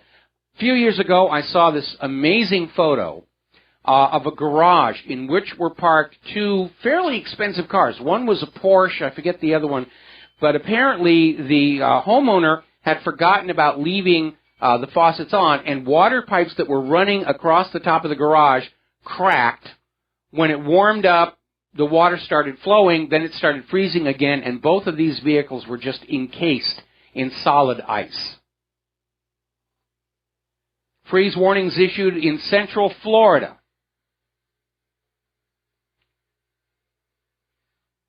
So now we, of course, with all of that preface, we're looking now at the confirmation hearings next week for what is described as Trump's climate-denying cabinet. This is coming out of the Real News. Activists have labeled his cabinet the global warming denial cabinet. They're deniers. They're denying the world is warming. Next, we're going to hear them claim that Vladimir Putin hacked the climate. Just take our word for it. We don't have any proof, but we know better than you do because we're liberalologists. Now, here's an area that I think we need to pay attention to. As you know, fracking has been now officially acknowledged as increasing seismic activity in certain areas where it's being applied, especially around Oklahoma, which prior to the fracking boom had almost no seismic activity. Now, regularly, they're getting small earthquakes. We know that the quake that damaged the Washington Monument occurred in an area where fracking was going on. There is a risk there when you start pumping fluids into cracks in the ground.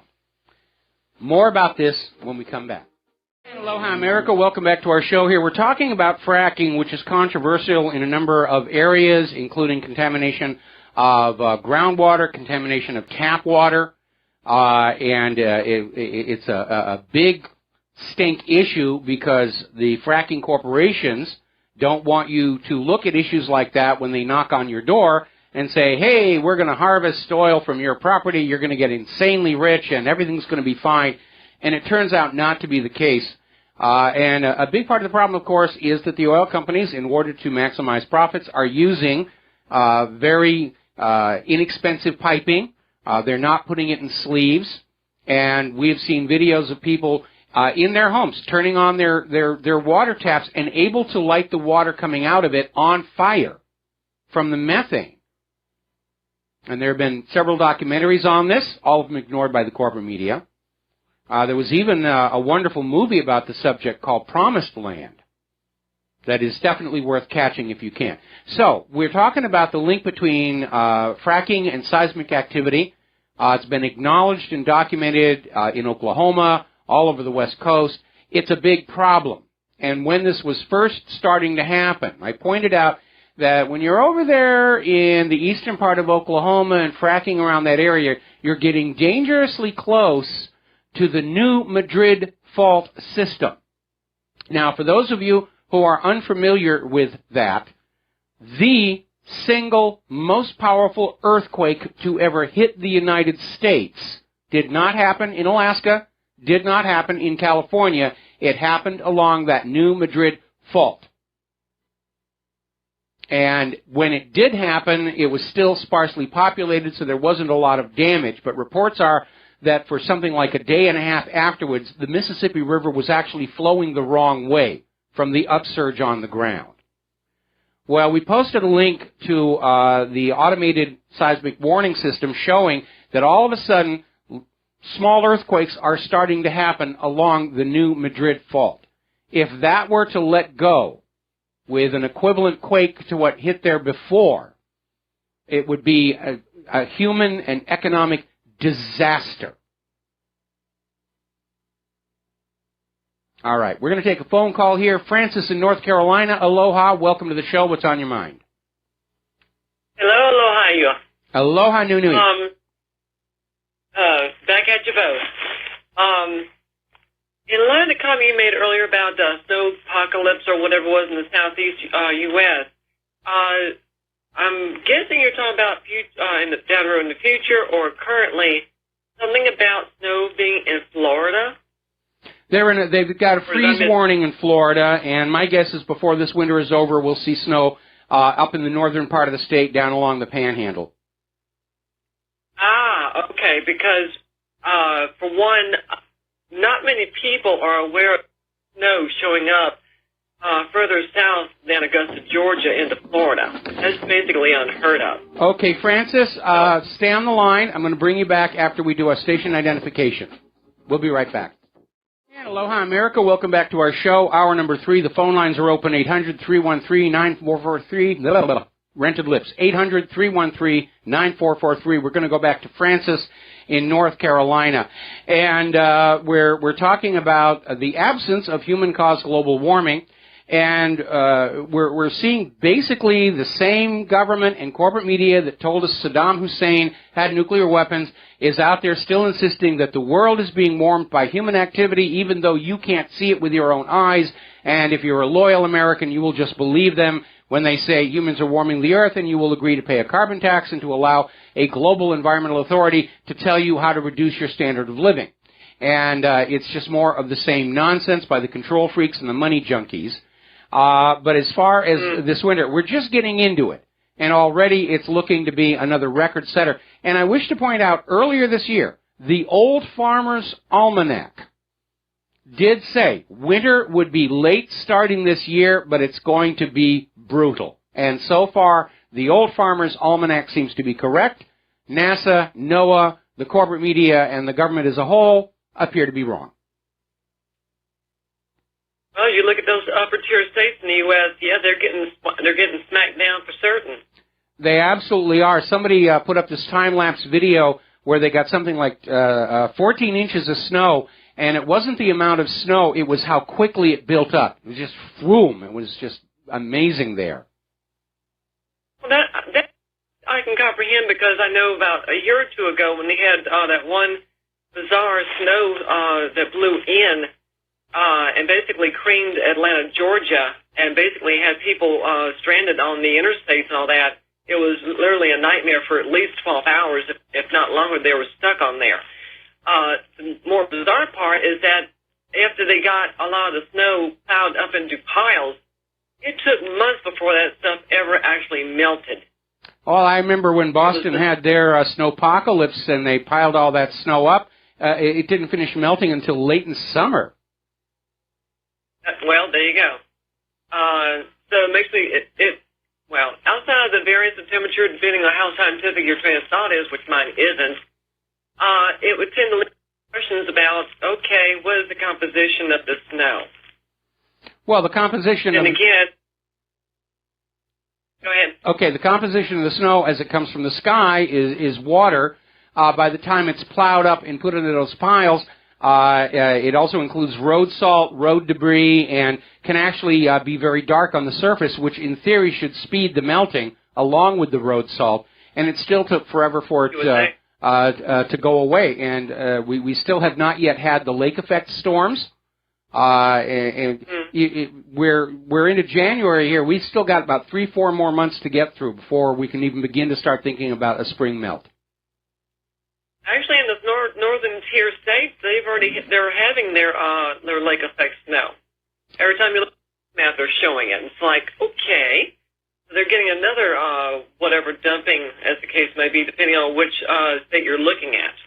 But yeah, they're already currently getting that. Well, one of the problems that these states are dealing with, many of these states, some were a little smarter about it. But the reason they're not able to deal with the traffic problems and deal with the snow is the Al Gore and their people have been pushing human-caused global warming for so long, and this promise that snow was going to be lighter and lighter. Remember back in 2000, snowfalls were a thing of the past. 2009, Britain's going to have a snow-free winter. And local governments believed that nonsense and said, okay, well, our budgets are very tight, so here's some place we can trim. We don't need to buy as many snowplows. We don't need to keep as many snowplows maintained. We can let some of them go. We don't need to stockpile as much road grit and road salt. And then when the hard winter hits, they're not prepared to deal with it. Well, there's that. I think the one thing got me with Gore and his family and so forth ad nauseum was the aspect of preaching this global climate change, shifting, warming, whatever you want to call it, for that matter, to give it a name, to the point that one of my nieces say, well, who cut on the light in the room? And I says, ask your uncle. Maybe he did. I don't know. I didn't do it. And said, well, it needs to be turned off. I said, then it started talking about the global warming thing, and I thought, my dear, when you go and tell Al Gore to shut off every room, house, whether it's a mansion or not, then I'll believe in it. But until he shuts off every light in this place, regardless of how big it is, then he might as well just shut it. You know, you're absolutely right about that. And, he went out to California and bought himself an oceanside mansion. So much for this screaming about rising sea levels. It's a gigantic fraud. Like so many other things, we're told it's a fraud, and now they're wringing their hands. Why don't you believe us? We have people in white laboratory coats telling you what to think. And we've been lied to by the people in the white lab coats, just like we're lied to by people in three-piece suits, like we've been lied to by people in priests' robes as well. And I think Zbigniew Brzezinski was right. We're in the middle of a global awakening of the people. Of course, from his point of view, that's a bad thing. They want us all to go back to sleep and be told what to think and what to believe. But with each new exposure of fraud, confidence in literally civilization itself is starting to erode, because everybody is starting to realize that the government and the media and the bankers and the pharmaceutical corporations, they're all about harvesting wealth from the people, and there's no concern about whether this is actually beneficial or indeed harmful to the public as a whole. As long as the money is pouring on in, everything is permitted, and that, by the way, is life under a fascist economic dictatorship. Wow, that's one way of nailing it. Okay? Well, that's the reason why when I see someone with an outfit or uniform of some sort on, I tend to question them up and down every which way but loose. Have a good one. All right, thanks an awful lot. We're going to let you go here. The phone lines are open, 800-313-9443. And by the way, when you see somebody with a uniform or a badge or whatever trying to tell you what to think, you should be skeptical. A skeptical people is a free people.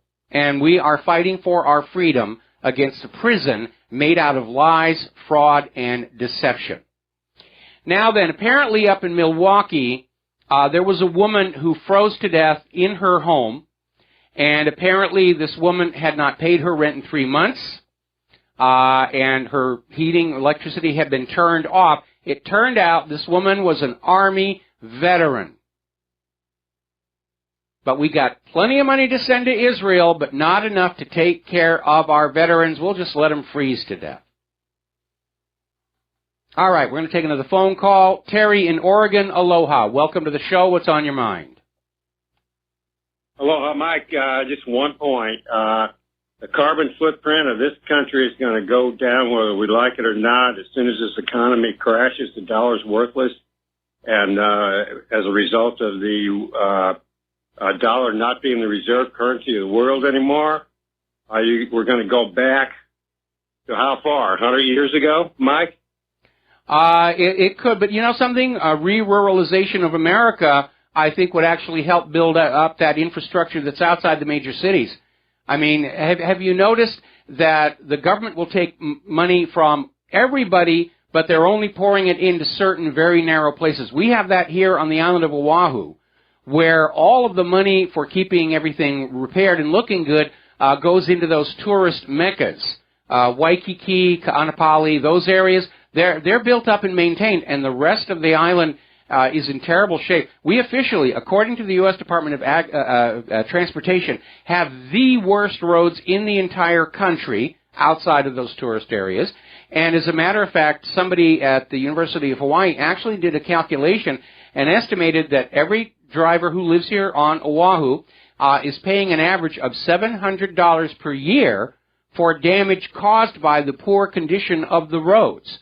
Either tailpipes and mufflers that are scraped off, shocks wearing out, springs breaking, and I've suffered car damage from the roads, and of course all the road tear up for the building of our light rail system has actually made the situation quite worse. Yeah, exactly.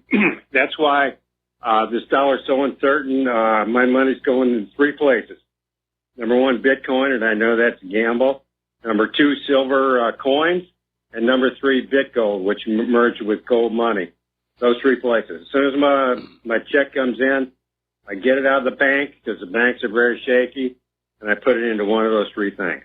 Well, I think anything that is a commodity that can be a store of value is definitely good to have, as long as it's under your own control. One of the problems that you need to be aware of for some of these metals investment companies is they take your money and then insist your gold or silver is stored safely in their vaults, but in point of fact, they're running it as a fractional reserve system, and there isn't, in fact, enough gold in that vault to cover all the paper contracts that are out there. In fact, the last estimate I heard is it's leveraged literally hundreds to 1. So if you're going to invest in silver and gold, and I recommend it highly, purchased in small amounts so there's less of a record, but it's something that you can bring home and hide between your mattresses or something like that, because even your bank safety deposit box is no longer safe. Yeah, that's why I invest in silver coins, but as far as gold, I got into Bitgold, which merged with gold money, and they say that Brinks, has got a reputation around the world, has these vaults around the world, and they certify that gold is in there. Call me a cynic, but I mean all those corporations that took part in the 2008 mortgage-backed security fraud were all supposed to be reputable, trustworthy businesses as well. I mean, finance isn't really a science. It's run as a religion. It depends on the belief and faith of the ordinary people. Same thing with the government. They run the government like a religion. You must believe us. Forget what your eyes and ears and senses are telling you. You will believe in the most holy revealed dogma of whatever agenda it is they're selling this week. Okay, what's your opinion of Bitcoin? I have not gotten into it. I understand it's doing very well, but as you say, it is a gamble. And if I had any surplus investment cash, I'll usually buy gold coins. Unfortunately, I discovered too late that they really lose their value after you eat that chocolate bit out of the middle. So don't do that. Okay? I heard that silver coins, I buy silver eagles, and I heard they're a lot better investment than gold because the gold-silver ratio is expanded so much, it's got to come back. And what about all this gold they have down in the Grand Canyon? Have you heard about that? I heard something about it, but I seem to recall when I looked at it that it seemed to be more of a kind of a myth or a fantasy. You're talking about a gold vault or just gold that's in the Colorado River? Because there's always gold in, that you can pan out. In fact, that's in the Grand Canyon Mountains and also the Chocolate Mountains in Arizona. Supposedly, that there's so much gold there that, I don't know how accurate this story is, but that's why Wilson signed the Federal Reserve Act, because they realized if all this gold came out, it would destroy the money. Now, I find that very hard to believe, because if you have a gold-based money and you've got more gold, then you've got more real, dependable money. So I'll tell you what, I'll take a look into it. But there is still a lot of gold on out there, and as the economy tightens up, it actually becomes profitable to go on out and start mining again. And a lot of people are actually doing that. When I lived in Southern California, up in the mountains at an area called East Fork, there's the remains of a gold camp from the 1930s depression that was built on the remains of a gold camp from the gold rush. You can still see artifacts and foundations there. And we used to pan gold, recreational. We never got a huge amount, but some of the gold that I panned on out is actually in Claire's wedding ring. Yeah. I understand that because I'm the cheap. Quantity of silver, the quantity of silver is much less than the quantity of gold, and that's why the silver prices are so much undervalued today. Is that true? Well, we know that both silver and gold prices are being manipulated, and so right. I think if there really was gold in the Grand Canyon Mountains or whatever, they'd be digging it out right now to cover the shortfall at the New York Federal Reserve and Fort Knox, which are pretending to have much more gold than they actually do. And so I would imagine if there really was some kind of a major gold strike to be had out there, it would be being mined right now this moment. Well, it's not because the gold price is kept low through manipulation, like you say. It doesn't matter. The price. No, the price. You're not listening. The price doesn't matter. The New York Federal Reserve and Fort Knox are in a serious bind because on paper they have X amount of gold, but it's not really there. They've been leasing it out the back doors or using it for other things, and now you have all these other countries around the world demanding repatriation of their gold from the New York Federal Reserve, and the New York Federal Reserve is stalling and stalling and stalling. If there was a source for new pure gold, they'd be mining it right now in order to make good on all of the other people's gold that they mishandled. So I would tend to view that story with a little bit of skepticism, okay? Right, Mike, but don't the mining companies have to pay their bills in U.S. dollars to be able to run a mining operation? Well, if the gold they get out that doesn't translate to U.S. dollars, they can't operate. Well, that's a regular private mining corporation, but I think, again, you're looking at a crisis of confidence in the American banking system as a whole that would be triggered by a gold run on the New York Fed. And for that reason, I would expect to see the government itself out there trying to mine the gold if it was really there. So at this point, I'm very suspicious of that story. And again, it's hard to imply what's going on in terms of the ratios between silver and gold because of all the rigging that has been going on. Right, but the rigging is to keep the price down to keep the dollar value up. Is that right? Well, the rigging, that's part of the reason. The other reason to keep gold and silver prices down is, first of all, to make it more affordable for the New York Federal Reserve to buy real gold to make good on all of those repatriation claims. The other part, of course, is if silver and gold were to really take off, most people would close those negative interest savings accounts they have at the banks and get into metals, or they might empty their stock portfolio and get into the metals. And so the paper markets are being propped up and kept alive through sabotaging the gold and silver markets. And they do it by buying these naked puts on the gold market, the gold futures market, right? Well, they do it by a couple of different ways.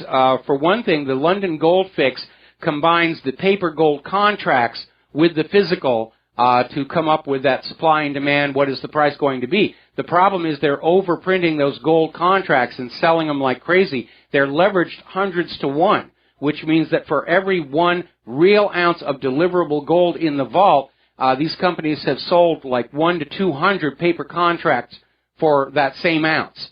Obviously, they cannot be made good on. But the London Fix will take those contracts along with the physical, blend them together, and say, this is the gold price.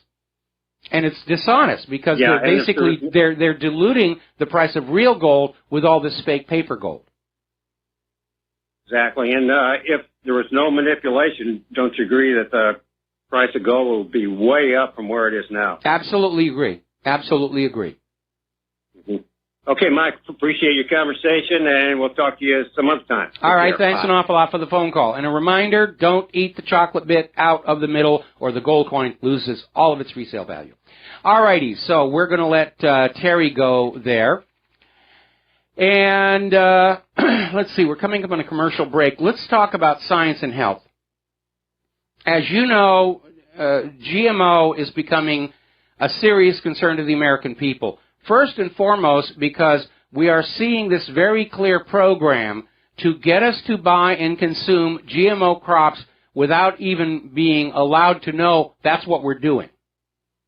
Now, Monsanto is one of the primary movers behind the genetically modified crops. Everybody relies on Monsanto's claim to have proven GMO corn and Roundup pesticide glyphosate are perfectly safe. There is just cause to doubt that. When we come back from this commercial break, we'll elucidate further, and feel free to join us on the line, 800-313-9443. We'll be right back. Aloha, America. Welcome back to the show, and we're talking about GMO foods. And the claim that GMO foods are safe and that glyphosate is safe is based on a 90-day study that was done by Monsanto, where they took some rats and they fed them GMO corn, and GMO corn sprayed with glyphosate, and at the end of 90 days, the rats looked okay. And so Monsanto ended the study at that point, destroyed the rats, and released a report saying, we found the stuff is safe, no harm whatsoever. And the corporate media, the same corporate media that told you Saddam had weapons of mass destruction, Assad had sarin gas, the same corporate media that assures you human activity is warming the world and you shouldn't pay any attention to all that snow and ice and everything, that corporate media parroted Monsanto's propaganda to all of you to convince you GMO was safe. Now, as you know, some years ago, there was another study done in France where the rats were raised for their entire lifespan. They didn't just cut it off at 3 months. And what those researchers found is starting at month number 4, just after where Monsanto cut their studies off, the rats started showing serious medical problems, massive tumors, impaired reproductive function, shortened lifespan. And this report came on out, was immediately denounced by the corporate media. Oh, they've got to be fakes and frauds. A former Monsanto executive somehow managed to get into the management of this publication that had published the study and get it yanked. Now, it's now been republished in other scientific journals and ignored.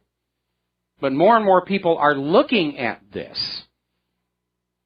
And over at Investment Watch blog, they're talking about this new peer-reviewed study that shows GM food causes profound damage to the body. And this is all focused on a study that came on out, was done by Ibrahim and Okasha, entitled Effect of Genetically Modified Corn on the Jejunal Mucosa of Adult Male Albino Rat. It was published in the journal Experimental and Toxicological Pathology. And what it showed was that these rats who were fed on GM BT corn, MON 810, for 90 days, suffered serious damage to the small intestine. See, the problem here is not the altered DNA itself. The problem here is in protein expression. Because the way it works inside the cell of an organism is you have that DNA at the core of it, and then there's an RNA molecule that acts as a messenger that sort of cozies up to the correct section in the DNA, and it picks up information, then it swims on out to the cell itself to direct the formation of proteins. Now, if the DNA is altered and artificial, the proteins may not be exactly what nature would produce. But to the body, those receptor sites are going to recognize those malformed proteins and try and bring them into the receptors, but they may not fit perfectly. And out of that malfit, you start getting odd behavior from the protein that leads to some complications. So basically, at the point in time where Monsanto said this stuff is all safe, this other peer-reviewed report has now come on out and said there is damage to the small intestine. Now, if your small intestine is damaged, you can't properly metabolize food, can you? So this is further confirmation. They're playing with the code of life. DNA modification is the most dangerous technology man has ever fooled around with. Far worse than nuclear power. because they are playing with the code of life. And we know just from our experience with Windows machines how sloppy some of these software people can be. And it is a major, major problem. Because we live in a country where as long as something is making money, it's okay in the eyes of the government. More commerce, more sales, more taxes. That's it. We'll be right back. And aloha, America. Welcome back to the show. We're talking about GMO. We're talking about yet another peer-reviewed study coming on out and saying this stuff is causing harm. It's damaging the bodies of anybody who is eating this stuff. And, of course, GMO is being pushed all over the world. And people who are concerned in the United States about it are being told, you're not allowed to know what's in your food. You have no right to know if the food you are eating is natural or something that came out of a laboratory with possibly harmful consequences. Why don't you just believe us when we tell you it's good for you? Now, China, which does not have the world's best reputation for the safety of its various products, has now banned GMO crops for 5 years. Their largest grain-producing province in China has set 5-year ban on genetically modified crops. They don't want the stuff. It's banned from being imported into China as well, and it's caused a huge amount of damage for American organic farmers who have been shipping corn and wheat to China, and it gets there, the Chinese test it, and discover these organic farmers' crops have been contaminated by pollen from GMO test fields, in some cases from states away. They cannot control it. All right, we're going to take a phone call. Sherry in Texas, aloha. Welcome to the show. What's on your mind? Hi, Mike. That's depressing to hear. The Chinese should start feeling better then, because I suffered for, I guess it was 2 to 3 years with this uncomfortable heaviness in my gut. And that's right next to where my heart is. And sometimes I thought it was a heart problem. No one seemed to know what it was. I couldn't sleep. I couldn't fall asleep. It took a couple hours before I could fall asleep. And I couldn't get any relief, you know. And so I received a non-GMO shopping guide from a friend. And I changed my diet, and the problem went away. It's like she gave me my life back by sending me this little book. Yeah. What's the guy's name? Stephen, is it F. Smith, or I can't remember his middle initial, but anyway, he wrote it, and he's a big advocate of changing your diet. So again, I say I know what I experienced. This was my suffering for years, and it's like I am not supposed to be sick.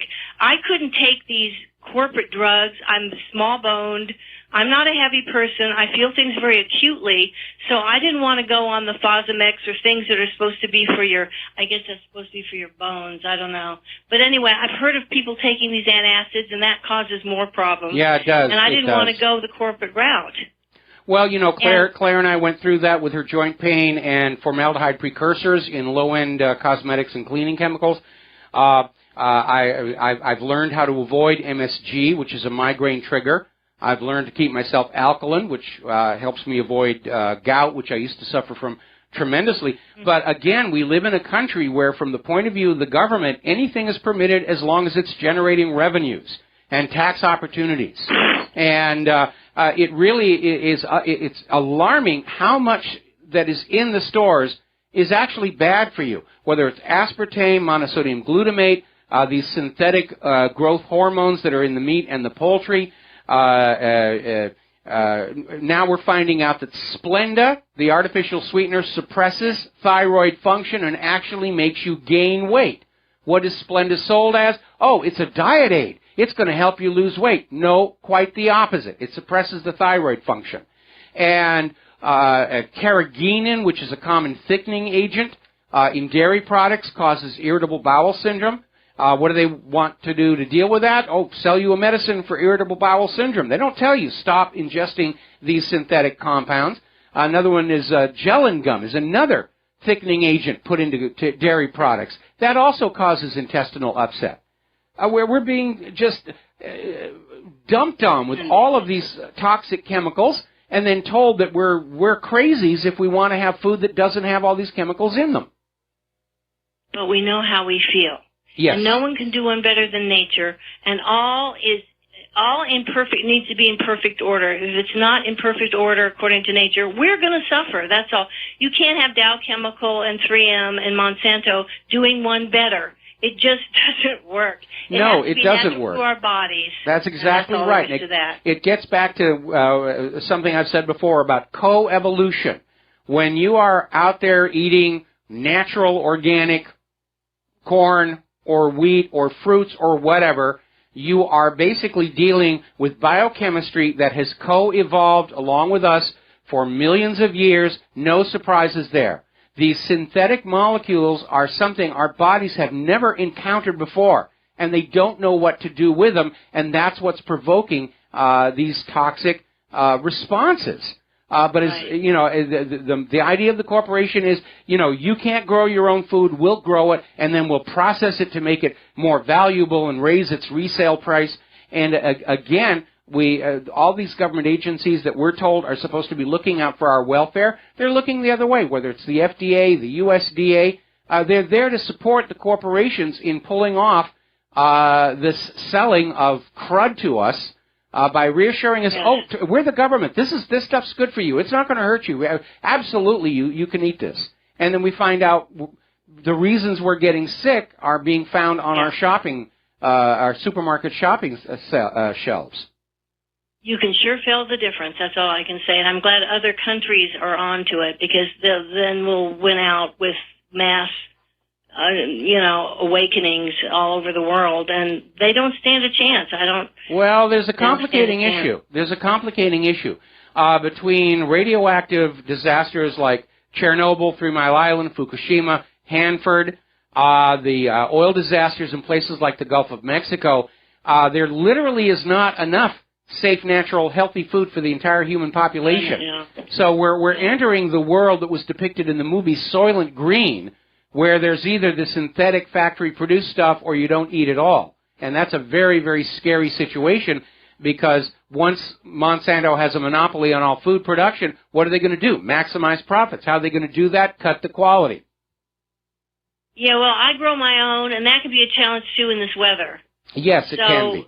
I'm glad I have a place where I can do that and visit the farmers markets and do the best you can, and maybe we can partner with Russia, because they're big on this. Yeah, they're very big on Russia's GMO-free, and already the world's markets are going to buy food from Russia because they know it's GMO-free. If they buy anything from the United States, it's GMO. They've got no right to know. They don't want to buy it. That was a big part of the Trans-Pacific Partnership and the Transatlantic Trade and Investment Partnership, to arm twist these countries to continue to buy U.S. agricultural products, even though GMO is already banned in many of those countries. And it failed miserably. And so Monsanto's answer is, well, if we can't dump this stuff on the rest of the world, at least we can make money feeding it to the American people, as long as we have laws that make it impossible for them to know what it is they're putting in their mouth. Well, it hasn't worked. I know what I'm putting in my mouth, and it made me feel miserable. And that's the only way I got relief, is to get this non-GMO shopping guide, and I just changed it. And it's a little more expensive, but you can get creative. You can. I prep in the morning for what I'm going to have that night, and I have to take more time for my cooking. But boy, it's worth it. Yeah, it really is. It really is. You are what you eat, and you should treat your body like a temple. Yeah. And certainly, since I started avoiding some of these chemicals that are supposed to be good for weight loss, like aspartame and so forth, is a big reason I've been able to lose as much weight as I have, because I haven't had the time to increase my exercise regimen. But I've lost over 60 pounds since I began this weight loss program. I'm aiming for 180. And a big part of it is avoiding MSG, which makes you want to eat more, avoiding aspartame, which makes you crave carbohydrates. And again, we need to avoid Splenda, because that's suppressing your thyroid's function. You can save the aspartame to kill ants in your garden. It's good for that. Yeah, it was actually at one time classed as a neurotoxic biological weapon. But hey, we can make money selling it to the American people, so there we go. Well, thank you, Mike. All right, thanks an awful lot. We're going to let you go here. Now then, Viagra. Yes, we all know about that little blue pill. And men have been taking it for quite some time to do you-know-what with. Well, apparently there is now a big problem. And I twigged on this because I was watching TV the other night, and one of those ambulance chaser lawyer commercials came on saying, were you taking Viagra and did you get this? You have a right to sue. And apparently a 2014 study found out that Viagra doubles men's risk of melanoma, a fatal skin cancer. Once you get a melanoma, it just spreads and spreads and spreads and eats you alive. And apparently Viagra doubles your chances of getting that. I've been saying all along, porn is cheaper and no side effects. And now I'm standing vindicated on that one. Now, speaking of Viagra and various other things, you're going to love this story. This is just bizarre. It's from Information Liberation. Apparently, Germany's Greens Party is being both praised and criticized for suggesting that sex services provided by prostitutes for people struggling with severe health conditions should be paid for by the government. In other words, if you're dealing with a serious medical crisis and you're depressed and your doctor thinks getting laid is going to make you feel a little bit better, the government should pay for it. Now, I will grant you that getting laid is going to improve anybody's outlook on the world, but I think getting the taxpayers to cover this, I think the taxpayers would rather save the money for their own prostitutes.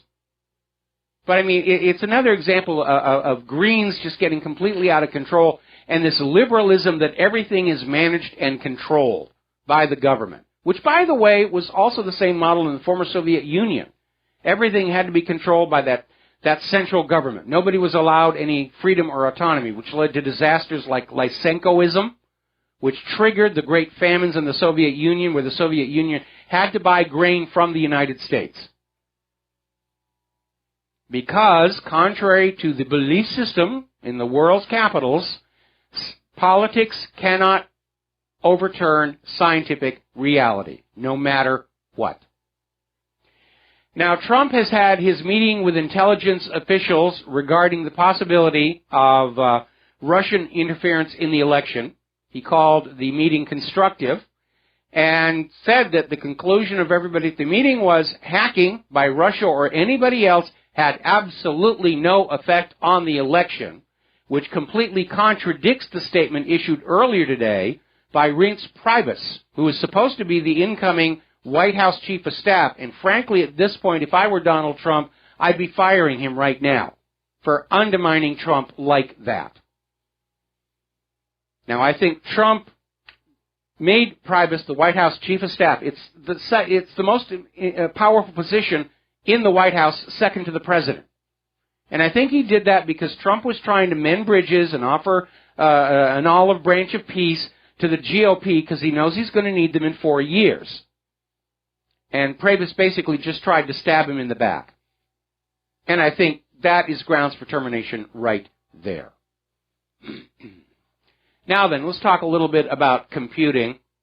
There's another Android banking Trojan malware, disguises itself as Super Mario Run. And apparently this is a new Nintendo game. It's wildly popular. And apparently they're setting up sites claiming that you can get working versions from third-party websites. And, of course, that's always a disaster. When you go anywhere, third-party, to get materials of any kind, you're going to get hit by malware.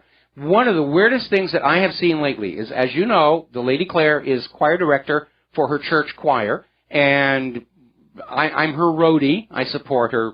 And every once in a while we have to hunt down a piece of music on the Internet.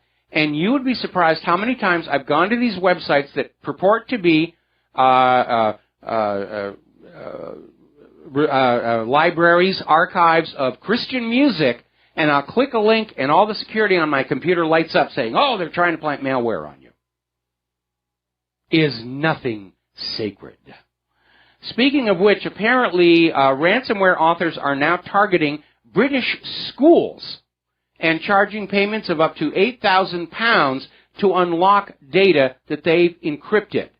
And apparently the fraudsters are cold calling schools claiming to be from the Department of Education and asking for the head teacher's email addresses. Then they send them booby-trapped attachments saying, this is from the Department of Education, please unzip and look at this. Boom. Their entire school computer system is ransomware. Where's the government in all of this? Or is Great Britain now falling into the practice of using ransomware to pillage and plunder their own people? Because they too are hopelessly in debt. Now, up in Northern California, federal prosecutors want a judge to order a Northern California blogger to remove all information from his website about undercover informants involved in the takeover of the National Wildlife Refuge in Oregon last winter. Apparently, there were undercover informants who were moving things along, and Assistant U.S. Attorney Pamela Hulsinger is saying public dissemination of the material produced could threaten ongoing investigations and the safety of government confidential human sources. In other words, they're out there screaming, save our snitches, save our snitches, save our snitches. Now, maybe it's because I grew up watching too many movies about the Nazis, and I went through COINTELPRO in the 1960s, but to me, an informant is a bad guy. They're a snitch. They're there to do dirty things. And if you, again, look at COINTELPRO, those undercover informants weren't just spying. They were goading people to commit illegal attacks so that they could be arrested and thrown in prison. So, no, I'm not of a mind to protect confidential informants here. Meanwhile, apparently, this, according to a story coming out of governmentslaves.info, the FBI is now paying Geek Squad technicians to search computers that are in for repairs looking for evidence of criminal activity. So if you have to take your computer to Geek Squad, and right now that's the only place still available for computer repairs on this rock, run an eraser first to erase the unused area on the hard disk first. Eraser is a free utility. You can download it. I've tested it out and verified it actually does do what it claims to do. And just make sure there's nothing on there, because now the Geek Squad people are being paid to be snitches on you. Everybody, be a snitch for Uncle Sam. It's your patriotic duty to rat out your friends and family and customers. We'll be right back after these few words. And aloha, America. Welcome back to the show. Last segment of our program today, and somebody just wrote on in asking if photo labs tell on customers who have film developed. What's film? What's a photo lab? I'm joshing, of course.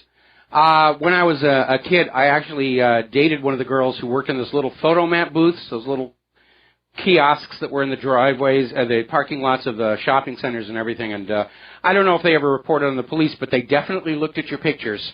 So you had to be careful. Why do you think the Polaroid was so popular when it first came on out?